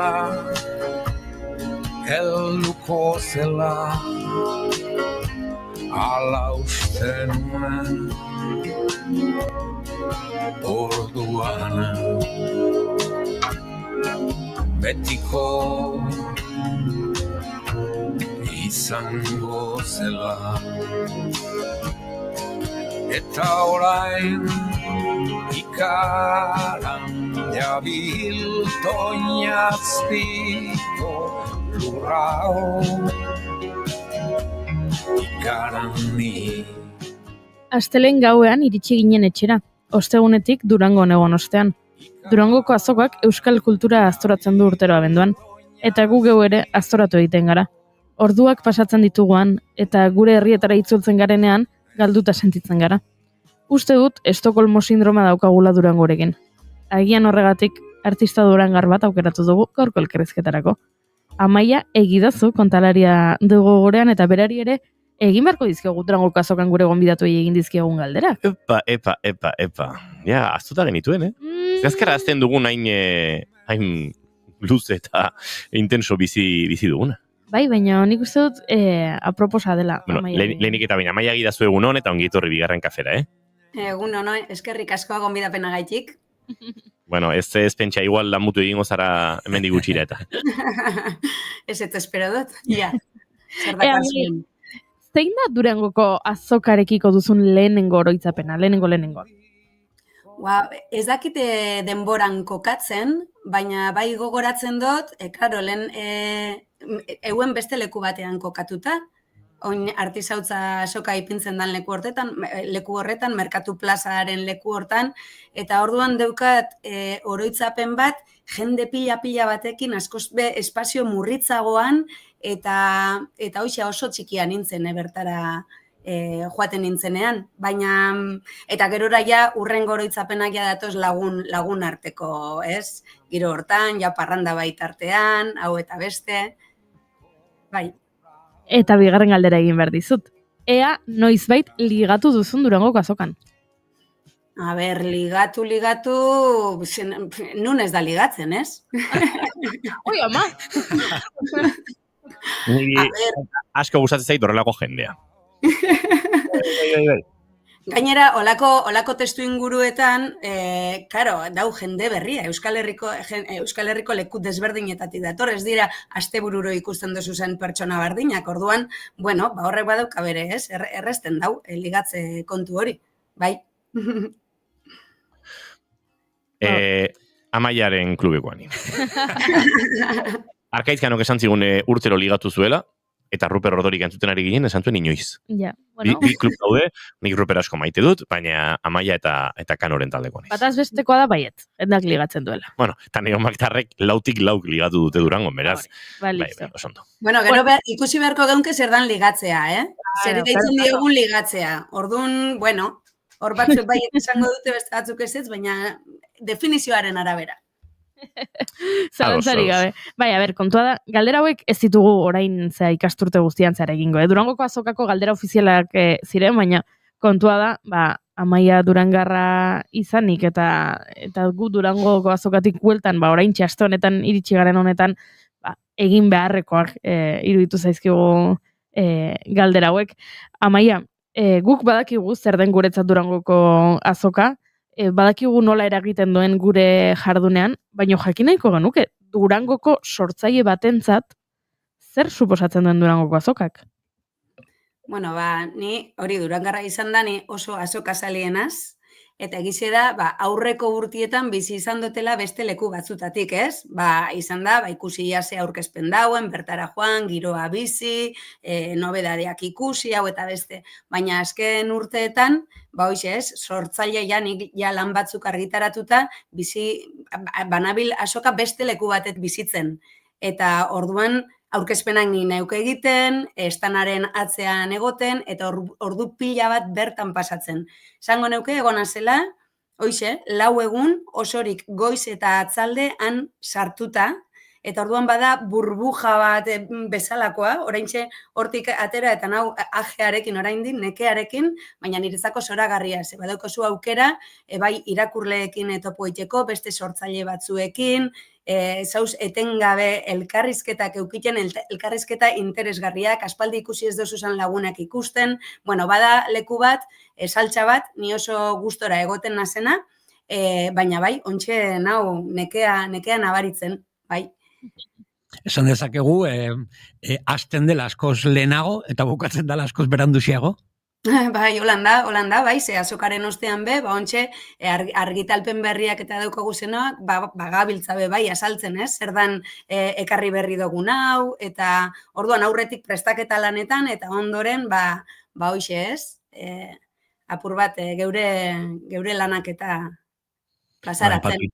Aipatu ituzu argitalpen berri horiek, hasi kontatzen, ez dakit txirriki txarraka, venga. Bueno, ni oso identifikatuta sentitu naiz txirriki txarrako umearekin, Ni galtzen ditut, etxeko giltzak, baloia ez dudalako eramaten, baina bezera galdu egingo nuke, baina giltzak mugikorra eta urrekoak leku guztietan galtzen ditut, nik uste dut txirriki txarrako protagonista erekin oso bat naturela. Posten azorien zutiaz, ze, egize da, suposatzen dut idazten dugunean geurekin zerikusia daukien gauzak kontatzen dugu zela, ez? Eta ni neube, banaz, txirriki txarrakako umea bezala, gauzak galtzen dauzenak. Orduan igual bada, liburu bat neure burua zuritzeko egiten dutena, ez? Esan ez, galtzen doaz gauza asko, giltzak, motxila, liburuak, arkatzak, denetik, baina bizitzako gauza garrantzitsuak ez. Horiek ez ditugu galtzen aldean daramatzagulako.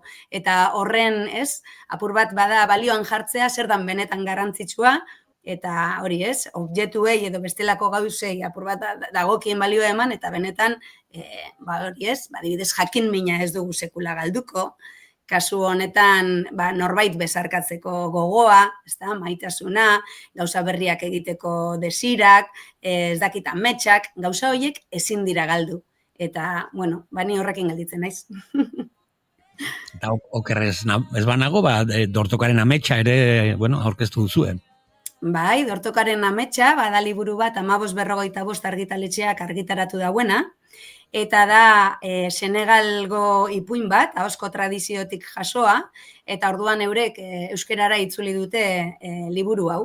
Eta bai, orduan ezagu ganbaran izan nintzen, 1555 argitaletxeko lagunekin, ipuin hori kontatzen.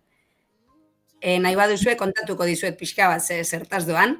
Noski. Botako dut. Bada dordoka bat, amets bat izan duena, eta egindu amets horrelako zuaitz erraldoi batekin. Eta zuaitz hori dago fruituz beteta. Fruituz, baina imaginatu ditzakezuen fruitu guztiak. Ananak eta bananak, kokoak eta mangoak, datilak eta artoaleak denak. Eta orduan badoa beste animalien gana, eta esaten die, amets bat izan duela, eta besteik esaten diote ez. Baina hori gezurra da, hori ez da existitzen. Orduan dordotakak badio, bada hemen amama koko, oso zarra dela, eta seguru nago berak badaukala horren berri. Eta orduan, Lehoiak diotxo, ados. Ba, joan gora galdetzera, baina zu txikia eta geldua zara eta ni neu joango naiz galdetzera. Eta orduan, amamakokok esaten dio, baietz, badaukala zuhaitz horren berri, baina ikusi ahal izateko haren izena gogoratu behar dela. Eta da, Omunborronbonga. Izen zaila da gogoratzen, orduan oso garrantzitsua da, etxera bidean atzera ez begiratzea, bestela nahastu egiten duzu. Eta bueno, horrekin lotuta ordoa, eta hemen azaltzen da pixka bat, orain ez dut ipuin guztia luzatuko, luzatuko gineke pila bat, baina etortokaren amets horri esker gaur egun dauzkagu frutarbolak. Hauxe da. Ala, ze polita. Hainbeste pentsatzeaz, gehiago nahiko nuke, daukadan hori baino. Hemen askotan hitz egiten dugu, bai, artista poliedrikoei buruz, baina eske Amaia ez da geldirik egoten. Osea, aurkezpenaz aparte hitzaldiz, irakurketa taldeak dinamizatzen, tailerrak, nahi atentzioa hitz egite bai, darta sarta, karta jolas hau, izugarrizki ez dakit iruditzen zait, originala, polita eta pedagogiko arlo daukala ere, ez?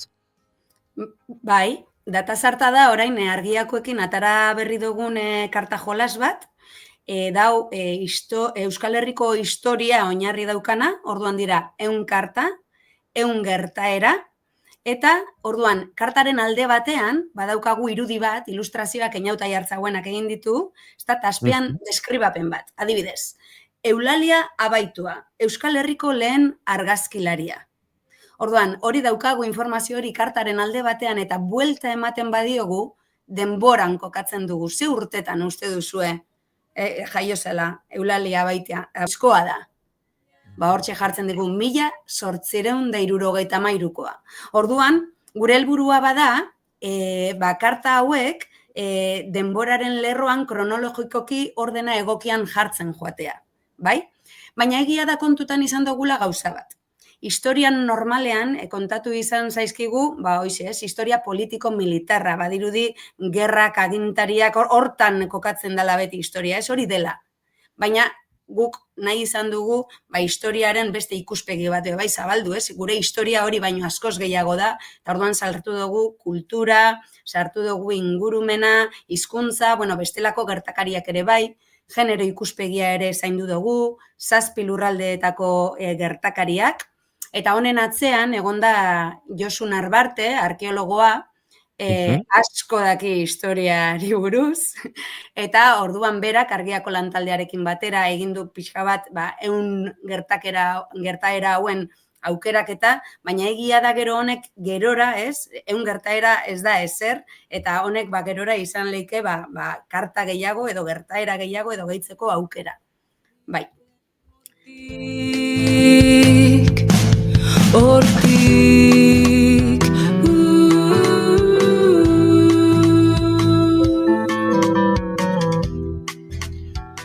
Galdera trampa botako izute, Amaia. Zer egingo dugu idazketarekin? Bai, galdera trampa, behitu bai. Azokan, antxe egon ginen, ostiralean, abendua bostean, mai inguru bat, Yolanda Arrietak, Nerea Loiolak eta Irurok. Yolanda Arrietak atara dauelako liburu berri bat, deitzen dana Memoria Berriak, entsegu grafiko bat idazketa sortzailearen alde. Eta liburu hau da altxor bat. Altxor bat, ze behitu, ni neu bertan mai inguruan komenta hona benez, ni Yolanda Arrietaren tailerretan berak egiten dauzue, bai, Yolanda da beste terremoto bat mila saltzetan da bilena. Aurtengo urrezko kalabaza saria, bai. Bai, ondo ezagutzen dozue. Eta orduan, nik aukera eukina behin bere tailer batzuetan parte hartzeko. Eta nekan apunteak hartu nitun, eta berak emondoztezan, berak emoten dauz batzuk. Eta nik lagun bati itxinotzezan apunteak, eta ara, galduen nitun, badakizu batzutan izten dozu zen gauzak ez die bueltatzen. Da ni horren penaz neuen, nik oinerabiliko nitun zen neuk be, idazketa sortzailean inguruko tailerrak bideratzen duaz, umeekin, gazteekin, helduekin, eta orduan horren falta neuken utxunea. Eta eranun Yolandak liburu hau atara dauen. Orduan bertan daukagu berak horren inguruan egiten dauzen hausnarketa pila bat, Eta gero ariketa eta proposamen desberdinak bai taldean idazteko eta apur bat bai guk geuk idazketarekiko bizipen positibo bat eduki daigun. Ze askotan pentsatzen dugu idazketa badala holan doai berezi batekin jaio direnekin aldabien zehozer, eta ez da holan, ez? Edo batzutan guk gure burua epaitzen oso zorrotzak gara, eta esaten dugu nik ez daukat irudimenik, nik ez naiz gai, ez dut, klaro, guk ez dugu nahi Yolanda Arrieta edo Bernardo Atxaka bezala idaztea, nahi duguna da idaztea bera ere jolasa izan daitela, ez? Eta hauxe da, iruditzen jate gako bat, ze bertan be komentatu nuen mai inguruan, iruditzen jate idazketarekin eta bai marrazketarekin, hori jolasa zapustu egin dela, jolas horrek gero uzten duelako aztarna bat, eta beti dagoelako baten bat hori epaitu dezakeena, ez? Epaitu dezaten dizu, ez? Hau ez duzu ondo idatzi edo hau alan egiten baduzu, eta beste jolas batzuekin ez da gertatzen, adibidez jolas simbolikoarekin. Ni jolastu naiz ama edo aita izatera, edo medikua izatera, eta inorrez dago horren gainean ezer esaten. Ez hau beto horrela egingo bazenu edo hau beste horretan, ez? Jolasa bera momentuan gertatzen da eta listo. Orduan badau hemen apur bat gure burua askatzeko gonbidapen bat, eta orduan hemen dauz, batzuren aurrean arazoak izaten ditugu, eta abia puntu desberdinak, aitzakia desberdinak, bibliografia oso aberatsa, bertakoa, orduan, hoixe, altxor bat liburu hau, gomendatzen dutzuet. Eta, aipatu dugu, ez, literatura, ilustrazioa, aizu, eta kontalaritza, zu kontalaria zaren, ez eta Maia Arrieta aipatu degula, eta, kontalarien presentzia, esango nukela nahiko sanoa dagoela, ez, Durangoko azoka, baino zerbait botazu faltan gehiago behar dugula, espazio gehiago, aukera gehiago, ahozko literaturaren presentzia gehiago, nola ikusten duzu Durangarra izan, ez, horrelako? Bai, egia da Durangon justu azokan badauela Sagu Ganbara, ezta? Eta Sagu Ganbaran egia esan ipuinak eta istorioak asko kontatzen dira, eta nik bertan izan naiz kontatzen, eta eskertzeko espazio bat da, ze hori bada umeek eta familiok asko eskertzen dugun leku bat. Baina, kontalaritzari begira egia da, sarritan pentsatzen dugula ipuinak umeentzako bakarrik direla, eta agian bai hori faltako litzateke, izango litzakela helduentzako, ipuinak kontatzeko espazio bat. Hori bai, ederra litzaketeke, eta bitu, hemen txetxak, oharra, urrengo azokarako igual agian, kontutan hartzeko. Apuntauta, Maia, apuntauta, noski. Bai. Bihurtuko da aire hotz baten oi hartzuna mila aldiz abestu nizkizu. Orain aipatu duzula, azokara itzuli garena une batez, galdetu nahi nizun ze, gaur justo honintzen beitari irakurri diot, berak sentitzen duela Durangoko azokara joaten denean, lehen aldiz Gernikako azokara juten hasi zanen behar esan zioten, etorriz gero beti saltzen da zerbait. Eta hori egia dela Durangorako ere. Zuk ere hala sentitzen duzu? Bai. Beitu, honintzen beitan liburua, pila bat saldu da, pila bat, uste dut, ez dakit lau ale gelditu zelan mai gainean. Eta ni berdin, bai, nik be oso harrera ona eduki dau, bai txirriki txarrakak, bai data sarta jolasak, orduan, bai, nik uste dut jendea ez doala bertara pasioan bakarrik. Badoala gauzak ikustera eta gero etxera eramateko gogoaz. Eta hau bai garrantzitsua da, bai sortzaileentzat, argitaletzeentzat, baina egia da baita garrantzitsua dela hause jarrera hau igual urte guztian zehar eukitea eta gure herriko liburu dendetara joatea, beraia bizi behar dira eta beraz, ez neuke gure herriko liburu dendak isterik eta bai, saltzen jarraitu daigula urtean zehar bai. Betiko ezagurtzea erori gaitezkela agian anzturari dena. Orduan entzulei esan beharko diogu mezua hori balin bada non topatu ditzaken zure sorkuntzak? Bueno, behitu, data sarta liburu adibidez, edozein liburu dendatan eskatu leike. Eta argiako data sarta hause historia jolas hau argiaren webgunean eskatu leike, eta 2-3 egunetan etxean daukazu. Eta zuzenean ikusteko, ni badakit abendua tope daukazula, urte bukatu arte, zeintzu dira horrengo itzorduak, bai puñetan, tailerretan edo itzaldi? Beitu, gaur arratzaldean justo daukagu irakurle taldea hemen berri zen, Miren Amurizak eta biok bideratzen dugu hemengo helduen irakurle taldeak, eta gaur bisita daukagu Oiane Amantegi etorriko da. Oindala urte batzuk idatzi zaben Ibai Ertzeko ipuina, gero Kaio Hueso, horren bueltan ibiliko gara gaur. Eta ni gero kontatzen, datorren astean irakurle taldea ditute Lorrion, aste bakoitza desberdina da, beraz, agenda aurrean ez badukat ez dakit ondo esaten, Bedian ere izango naiz ipuina kontatzen, Jurretan ere bai, orain, horrek etortzen jataz burura, bai. Galdera, sortzaile bezala, zure prozesua, paperean jartzeko ipuin bat, lehenengo kontatzen duzu, eta gero paperean jartzen duzu, edo lehenengo pasada paperetik kontatzen hasi baino lehen? Lehenengo ideia hori nire buruan bizi da, ezta? Badago pultsio bat, zerbait kontatzeko gogoa edo, hortxe badago bueltaka hainbat egunetan, hilabeteetan, edo agian urteetan, ez? Asko dauden ere bizipenekin lotuta, orduan barruan dauzkat historia horiek. Eta gero badau gauza bat, niretzako nire sorkuntza lanean garrantzitsua da, idazteaz gain ilustratu ere egiten dut. Eta niri asko gustatzen zait 2 hizkuntzen bidez kontatzea. Bai, testuak gauza bat esaten dau, eta irudiak beste bat. Eta orduan horre eukitzen dut bilaketa bat, eta pentsatzen dut zer dan bietako bakoitzak, hizkuntza bakoitzarekin zer dan kontatuko daudana, zein izango dan bien arteko harremana, eta orduan, gauza bat da, idatziz bakarrik kontatzea. Beste gauza bat da, irudiz bakarrik kontatzean. Baina 2 hizkuntzak batzen dozuzan momentuan, hirugarren hizkuntza bat, lortzen da, askoz gauza gehiago esan aldira, beraietako bakarra aukeratzen dozunean baino. Eta gero dator azken adala kontatzearena. Egia da, badaukadala buruan beste historio bat, nik horrela egian mendian zoazenean, joaten zara umeekin aspertuta, aldapa gora, ez dakiz zerta, orduan zer egiten dozu. Nik behintzat sarritan ipuinak asmatu. Eta orduan, badau solako batzuk lehenengo kontatu egin ditudanak eta gero paperera etorri direnak.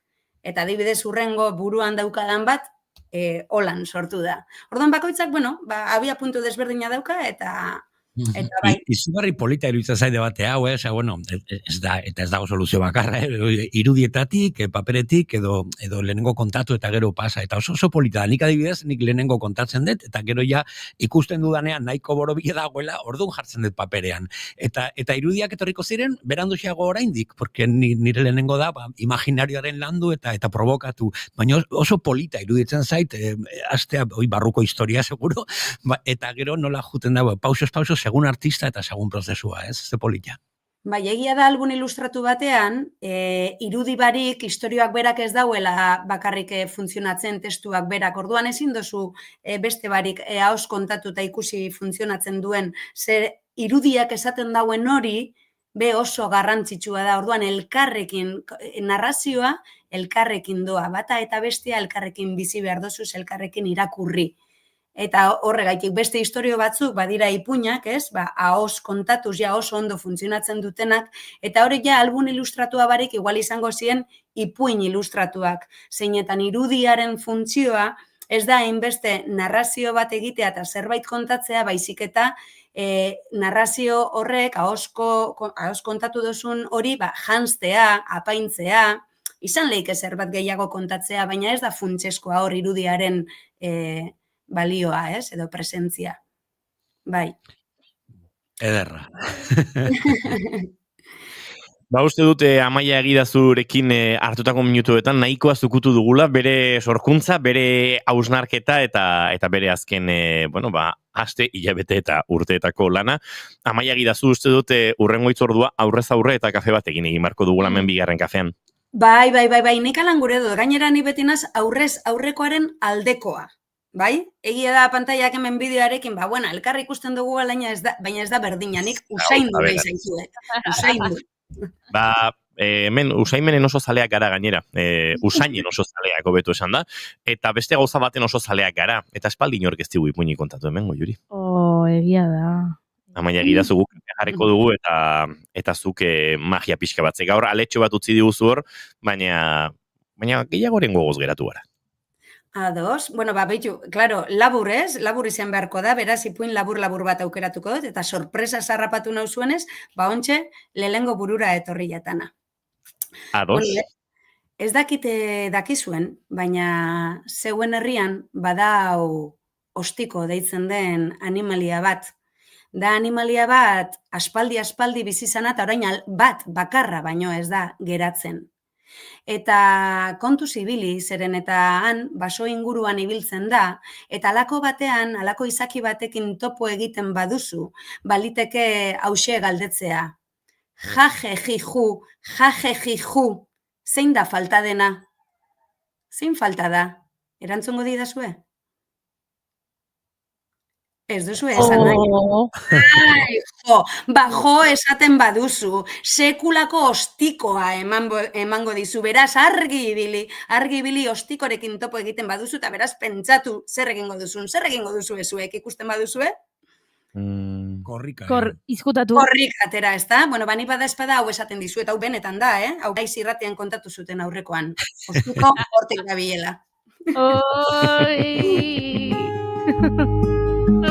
Amaia gidazu, mila esker besarkada handi bat, eta laizer arte. Gauzatxo bat esan nahi nuen, Xabier Olasorena da ipuin txiki hau, eta autoretzak esatea garrantzitsua izaten da, beraz, hemen musikua Xabier Olasorentzatu bai. Besarkada bat denoi eta eskerrik asko. Eskerrik asko zuri eta besarkada bana bat zuretzat, Amaiarentzat eta bestea Xabier Olasorentzat. Zaindu, Amaia. Berdin.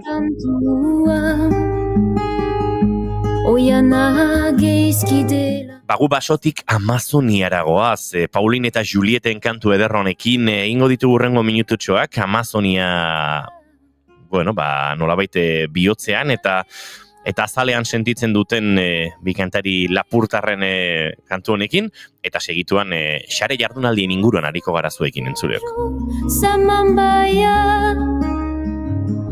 Apaintzen zutena uantze alaia isildu da maiten nuen sinfonia itzari daine Amazonia Basan ortu triste bat nuen aintzinean kolore mai tatuak lurrundu lanuan sekretu gordenak airatu zeruan uste nuen nintzela kurri ilargian suba bada denetan dolamena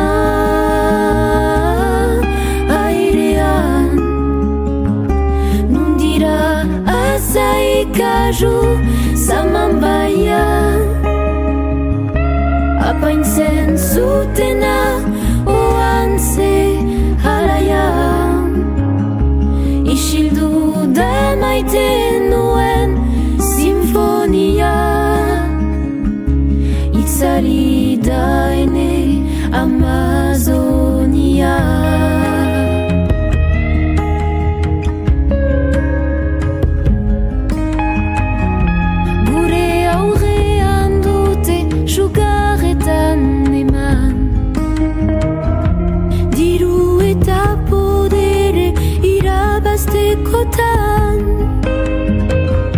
zaintzare oberenak emanez kanpoan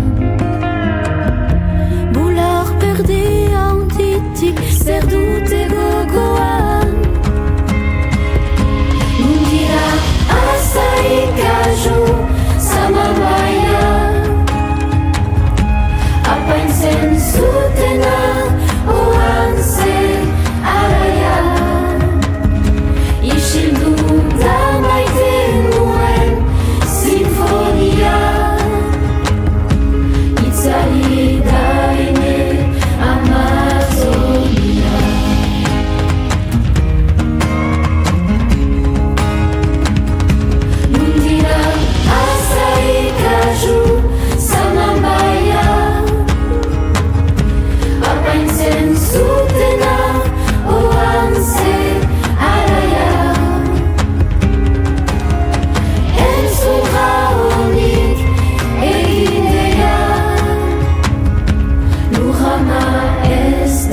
bigarrenak ez direlako beti okerragoak, bigarren kafea.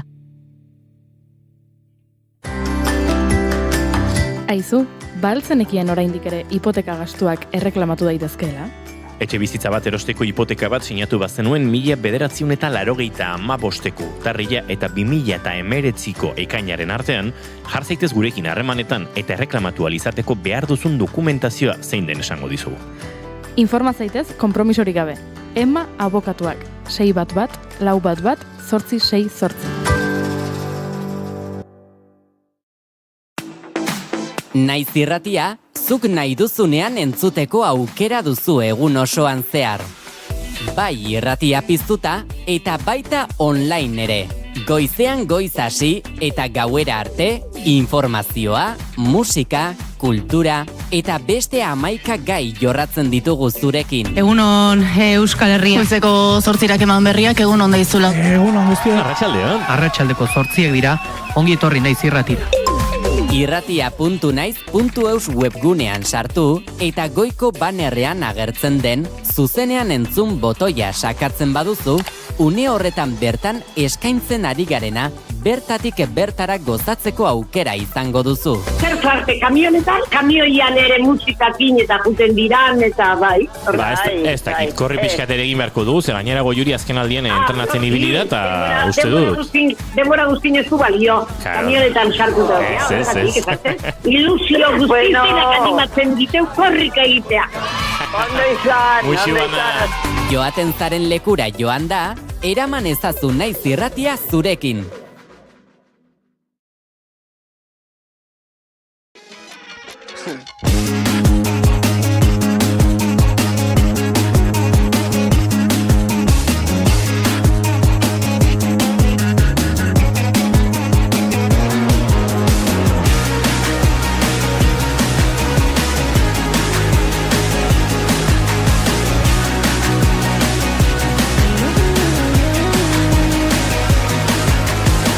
Mundua obretan dakota guk apurtu dugu teoria erruzari du.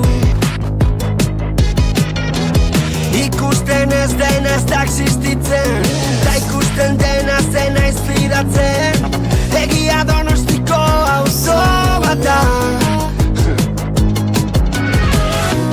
Ni ere beldur naiz, baina ez dizut esan, gorde nizun hitz bat, esan gabeko gauzen artean.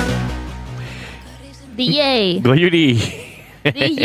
Ez da besti honekin horrela pixkat gaiztakeriak egiteko ez dakit grina sartu zait, baina... Egia da baita pixkat oso ai joan egin zein, nola da platoari arrastrea eteten diozunean? Eskratxina. Eskratxina atzeko ez labazutan Ez, baina bueno, gustatzen zait, urrengo gai alantzeko ondo bat orkit.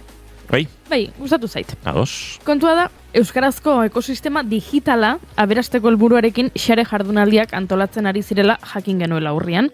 Bilbo, Iruña, Baiona, Barakaldo eta Amorebieta igarostean, bigarren kafera etorri ziren. Eta esan ziguten, Errenteria, Laudio, Donostia eta Gasteiz zaudela baindik aurretik. Ez saio gehiago egin bertzituztela, Gabonen aurretik.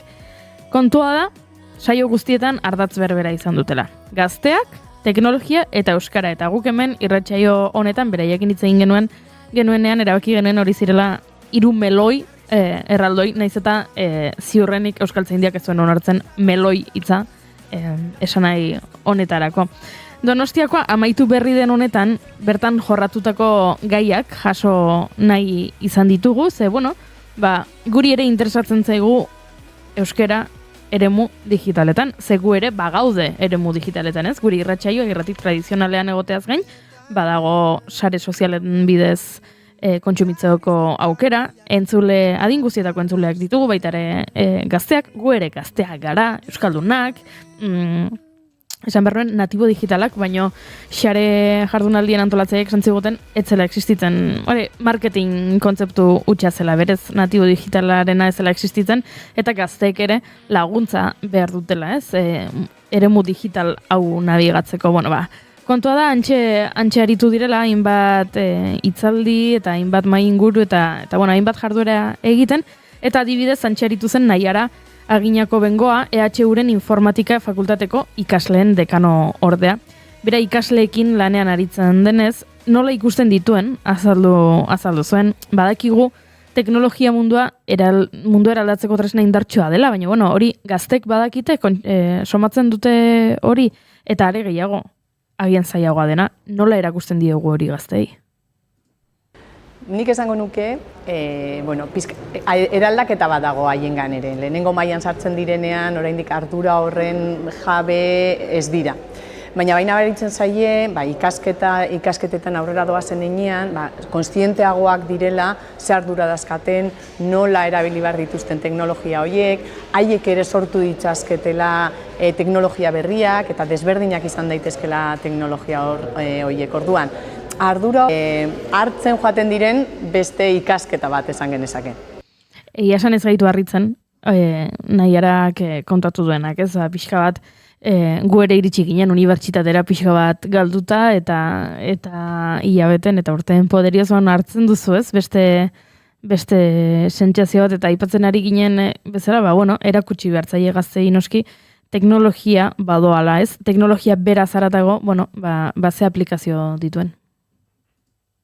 Bueno, badago, oraindik pixkat friki rol oinarri hori, baina bai egia da guk informatika fakultatean indar pila bat egiten degula, bai informatika, bai adimen artifiziala, izan behar dela bultzatzailea gure gizartearen onurarako. Badakagu adibidez ondare proiektua, dela pixkat ointxe bertan gure harribitzia edo esan genezake, eta proiektu horren bitartez egin nahi dituguna dira. Sortu aplikazioak, sortu soluzioak gizartean onura eukiko dutena, osasungintzan, hezkuntzan, eta horrelako alorrekin batera lan eginez, bideratu teknologia gizartea eraldatzera eta gizartearen onurarako diren gauzak sortzeko.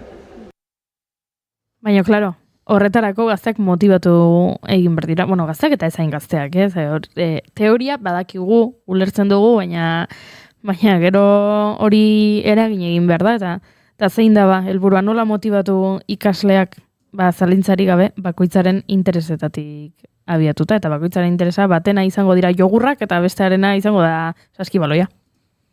Bueno, azkenean gauza asko, eta nik hau esaten diet askotan ikaslei, etortzen direnean igual, gradu amaierako lana edo egiten, esaten diet, zuen motivaziotik sortu behar dugu zeo zer. Orduan, berdin zait, badakazue ez dakit, zenideren bat itxua dena, zerbait landu nahi dezu teknologia lagundu diezakeena horretarako, edo badaukazu zure familia, edo ez dakit, sentsibilizazio berezia, gaizo daudenekin, proiektu bat egin nahi dezu horren inguruan, azkenean motivazioak da bultzatzen gaituena, gizarte bezala.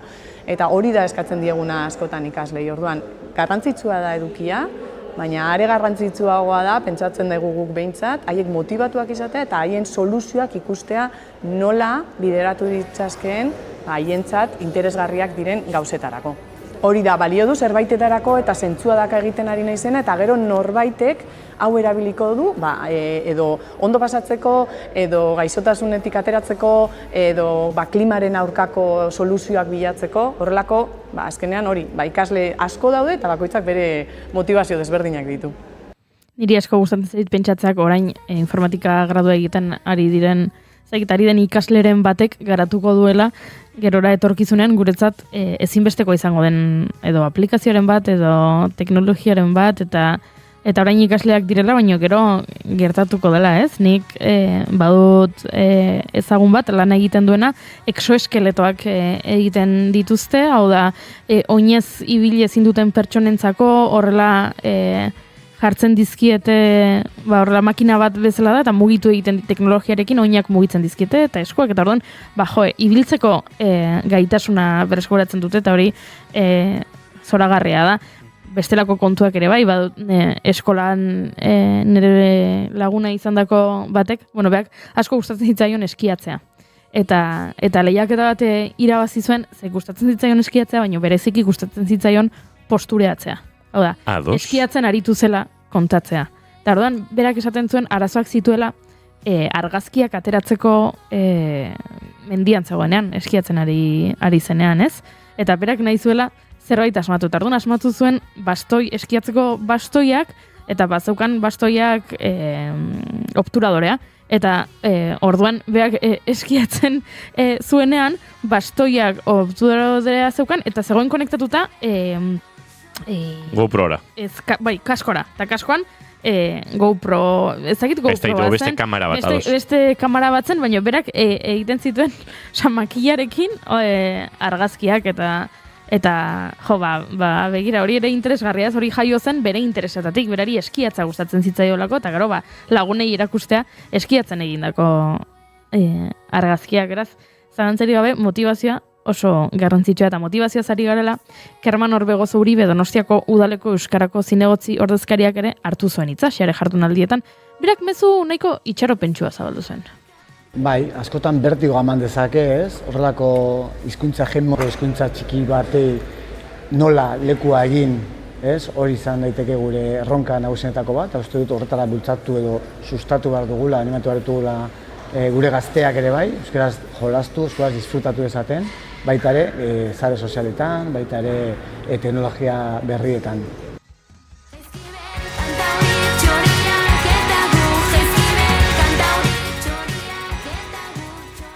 Aitor Aldasoro Iturbe Eusko Jaurlaritzako hizkuntza politikarako sailburu ordea ere antxe izan zen, eta berak ere hitz batzuk bazituen gazteentzako, xare jardunaldietan parte hartu zuten gazteentzako.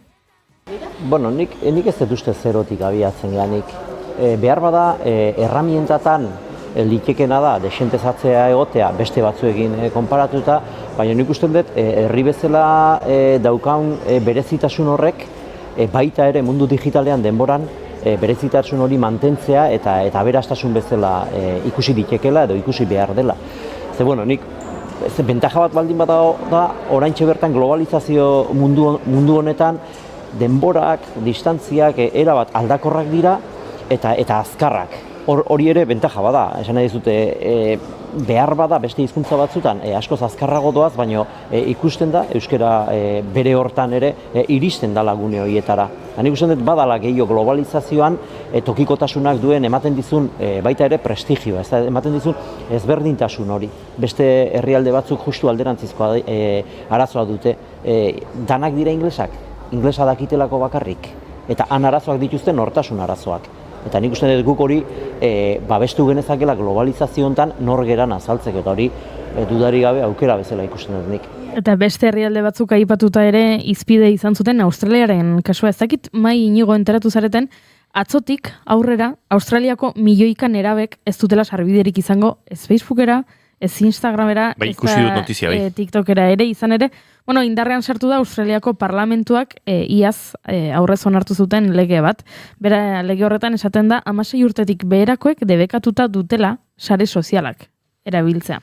Australiako gobernuak, beraiek jakinarazi dute, jarri dela, sare sozial horiek kudeatzen dituzten plataformekin harremanetan, jakiteko zenbat kontu utzi behar dituzten zerbitzuz kanpo. Kontua da, Australian, 16 urtetik berako 2,6 milioi biztanle edo nerabe bizi direla, eta, 2,6 milioi nerabe dira 2,6 milioi sare sozialetako kontu, ez? Instagram, TikTok, eta hori ere kudeatu behar da. Beste inon ez da horrelako neurririk hartu momentuz, ez dakit zer gertatuko den, esan bezala atzo jarri zen martxan, eta orain ikusi beharko aurrengo hilabeteetan, eta ze eragin daukan, kontua da legeak zera exigitzen die Facebook, Instagram, Threads, TikTok, YouTube, Snapchat, Isha, Reddit, Discord eta Kik sare sozial eta la plataformei erakutsi dezatela, arrazozko neurriak hartu dituztela, baimendutako adinetik berakoen kontuak identifikatzeko eta indargabetzeko. Ikusiko da egiten duten plataforma hauek, baina, neurri interesgarria da, ikusiko dugu zer gertatzen den, baina xare jardunaldietan ere honetaz aritu ziren. Nik horrelako herrialde batek pentsatzen dut arazo larriak ikusi dituela horrelako erabaki bat hartzea iristeko. Ni izatez debekuaren aurka nengoke, iruditzen zaitena da askoz baliabide gehiago jarri beharko genituzkela behar bada erabiltzen erakusteko. Eta horrek eduki ditzaken edo badirudi dituen buruko osasun edala eta aurkako eragite horiek ekiditeko, ezta? Iruditzen zait, baliabide horiek bideratu beharko genituzkela edo indarra eta begiak jarri beharko genituzkela debekuaren aurretik. Ez dut uste hasi telebistarekin garai batean eta lortu denik, ez dakit errepikatzen ez gera nahi tokian, garai batean telebista, ez ikusi telebistak, ez dakit zenbat horretu telebista, eta baino gehiora doa hori dana. Eta horrek bere gauza honak ere baditu.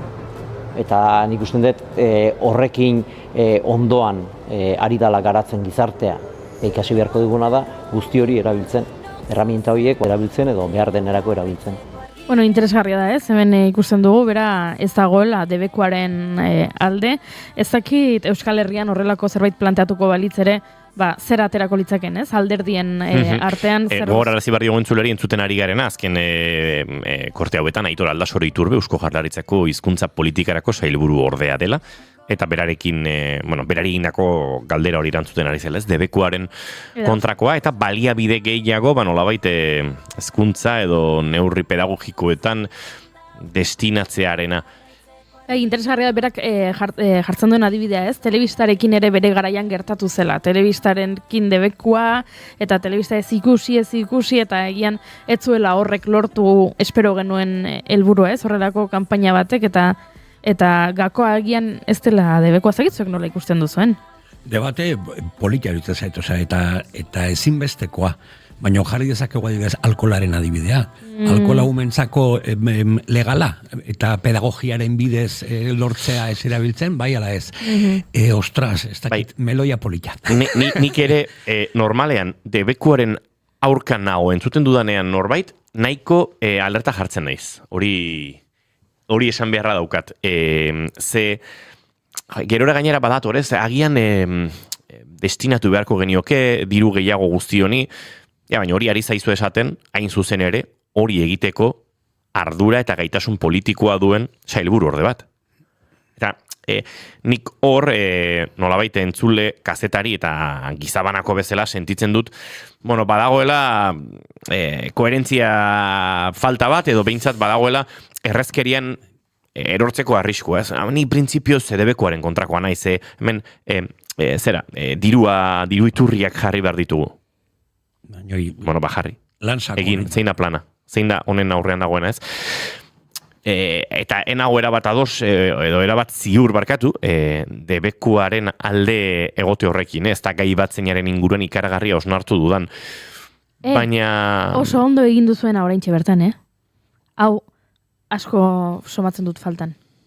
Esatea ez daukat argi, edo ez dut hausnartu gehiegi honen inguruan informazioa falta zait. Sakondu behar da. Sakondu behar, eskerrik asko.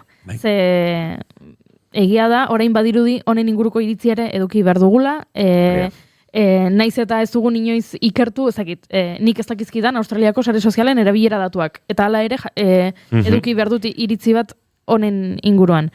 Bueno, ez da zer gertatzen, ez jakiteagatik edo erantzuteagatik, irakurri egin beharko nuke, eta esango dizut, hemendik bi estetara emango dizut iritzi bat, hori gertatzen da. Nini momentu batean sortu zaite, entzuten egintzen bitartean, ere buruari zen pentsatzen, eta denoi debekatuko balizkigute.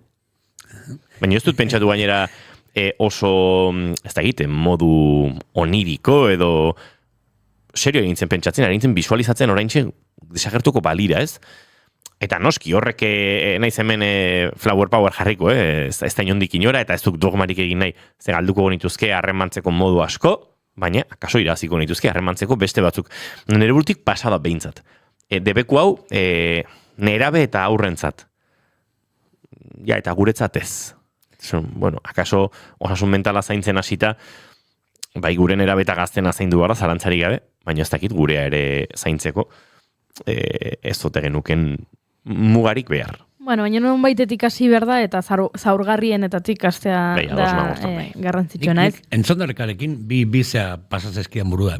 lehenengoa izan da, nik uste dut Australian arazo pilo bat ikusi dituztela, laueki hau, ez dakit, hartzeko, eta nik ez dut horrela ikusten, pentsate faktore gehiago izango direla, eta beste batek telebistaren adibidearekin, bai, bueno, egia da, baina telebistan ere, baditugu neurritua kontenido batzuk ordutegiaren arabera, edo katearen arabera, edo badakigu kate batzuetan ikusi daitekela bakarrik heldentzako kontenidua, edo, bueno, filtro batzuk behintzat badaudela. Orduan, askotan, da, como erantzuna superradikala, edo bai edo ez ematen dutela, hausnartu gabe, edo buelta bat eman gabe, edo zalantzan jarri gabe, bainbeste kontzeptu. Nik honekin ere zalantzari gabe ados nago, ipatzen xare jardunaldietako antolatzaileek hementxe bertan egon zirenean ere aipatu zigutenarekin, eta Aitor Aldasorok ere aipatzen duenarekin, akonpainamendua beharrezkoa dela. Bai, debekoaren kasuan eta debekurik gabeko kasuan, ze pentsatzen dut orain debekatuta ere prozesu bat abiatu beharko dela, esateko, debekatu zaizu zergatik, pedagogia egin beharko da, zergatik debekatu da, hau, zuk debekua saltatu nahi duzu, zergatik nik guraso bezala nahi zuk debeku honen aurke egitea, eskoletan agian erabiltzen zuten eskola askok erabiltzen dituzte sare sozialak beraien eskolaren iragarkiak egiteko edo txangoen argazkiak jartzeko edo dena delakoa, zer gertatuko da orain Australian? Nerabek ezin dute erabili, baina eskolak argitara ditzaken neraben argazkiak, hori ikusiko dugu. Kontua da, akonpainamendu eta uste dut hori dela baita ere Aitor Aldasorok aldarrikatzen zuena. Hezkuntza sistema ez dut nik horren beste ezagutzen jakiteko hutsuneak dauden edo ez, baina bai, nik usten dut usaitu genezakela adimen artifizialean gaur egun puri-purian dago etikaren gaia, berdina da, ez da? Iruditzen zait, erramintak bai, baina, claro, botoi bati sakatu eta zure etxera telefonoaren eskutik edozein sartzen uzten baldin badiozu, edozein edukiekin, edozer gauza esaten, eta adingabeak etxean baldin badituzu, edo adinekoak etxean baldin badituzu horrek sortu dezaken inpaktoa, nik usten dut tratatzeko abintzet badala eta kontuan hartzekoa, eta hezkuntzatik hasi, baino gizartean ere berdin, ze adingabeak, baino adinekoak ere, ez? Ze impacto du persona batengan, ahul dagoen persona batengan, edozein botoiei eman eta edozer gauza ikusi, edo edozein idea garatzeko aukera ematen baldin badizu, ez? Nik uste, bai, guzti hortan jarri behar dela begia eta asmatu behar degula, erabilera onerako gailuak izan ditezen eskuartean ditugunak. Eta hor egin behar da bidea, eta hor behar da geldogo joan behar da, baina hobeak izan behar dute. Bidean gauza batean ez bezala, onako honetan bainago adose Aitor Aldasorok dionarekin duitzen zait, hausnarketa hori, behartzela egin nolabait, zaurgarritasun horiek non identifikatzen ditugun, eta zaurgarritasun horiei lehentasunaren nola ematen diegun, eta nik uste dut baietz, heldu ongan ere saren neurrien, bintzat hausnarketa, analisi eta diagnostiko bat ere egiten hasi beharra daukagula. Bai, eta txiki-txikitatik gainera ere, aurrekoan ere lagun batek esaten zidan, nik ez dut nahi nire alabak jakitea pirritx eta porrotx mugikorrean daudela. Nik nahi dut nire alabak pentsatzea soilik agertzen direla igande arratsaldetan etxeko telebistan. Eta beste inun ezin direla agertu. Ze badakit, enteratzen bada, mugikorretik ere, pirritx eta porrotx jardi ezak eskatu egingo dit edozein ordutan, eta gainera ume batek ez daki kontrolatzen. Ume bati bosta, xola goizeko bostak diren, eguerdiko 12ak edo arratsaldeko 7ak, ez? Buruan sartzen bazaio paiazok ikusi nahi dituela, orduan ikusi nahiko ditu. Eta ume hori gero nerabe izango da, eta nerabe hori gero heldu izango da, eta gero bagu ezela engantxatuta. Nik uste dut lehen aipatu zuitz magikoa, dala pedagogia. Eskotan azkarregi dijoaz gauza pilo bat, eta pedagogia falta sentitzen gara bai utxune batekin ez. Horregatik sortu zen xare baita ez, egitasmo 2017an abiatu zenetik, 14.300 hartu dute parte, eta orain 2025-2026 ikasturtean 4.570 gazte gehiagoren gana helduko da ez, euskarazko kultura digitala sustatzen duen egitasmo hau. Niri horrek esperantza ematen dit, ze gazte hauei bai egin zaiela pedagogia eta jardunaldi hauetan ikasiko zuten zer edo zer, eta agian 14.000 gazte horiek ez dute barneratuko mezua, baina batzuk bai, eta batzu horiek barneratzen baldin badute, agian lagunei helaraziko diete edo etxean helaraziko dute eta horrela joan hobeago bat egiten. Egin ezagula mundu hobeago hori, sare sozialik gabe edokin, akaso beharrezkoak izango baitira, eta euren inguruko, pedagogia horretan molda gaitezela. Agur esateko ordua iritsi zaigu entzuleok, 2 minutu eguerdiko 12etarako Sara Zurzaren kantu honekin, 2 musu kantu honekin, egingo dizuegu, esango dizuegu agur. Mai Gorostiaga Pozo, datorren ostegunera arte. Placer bat, gora San Fermin. Goiuriz izan handia bihar arte. Entzuleok 11:05 gu bihar hementxe izango gara. Oraintxe informazioaren txanda etxe honetan, hementxe Naiz Irratian eskerrik asko hori izategatik. Bihar arte ondo izan.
Keep calm and bigarren kafea.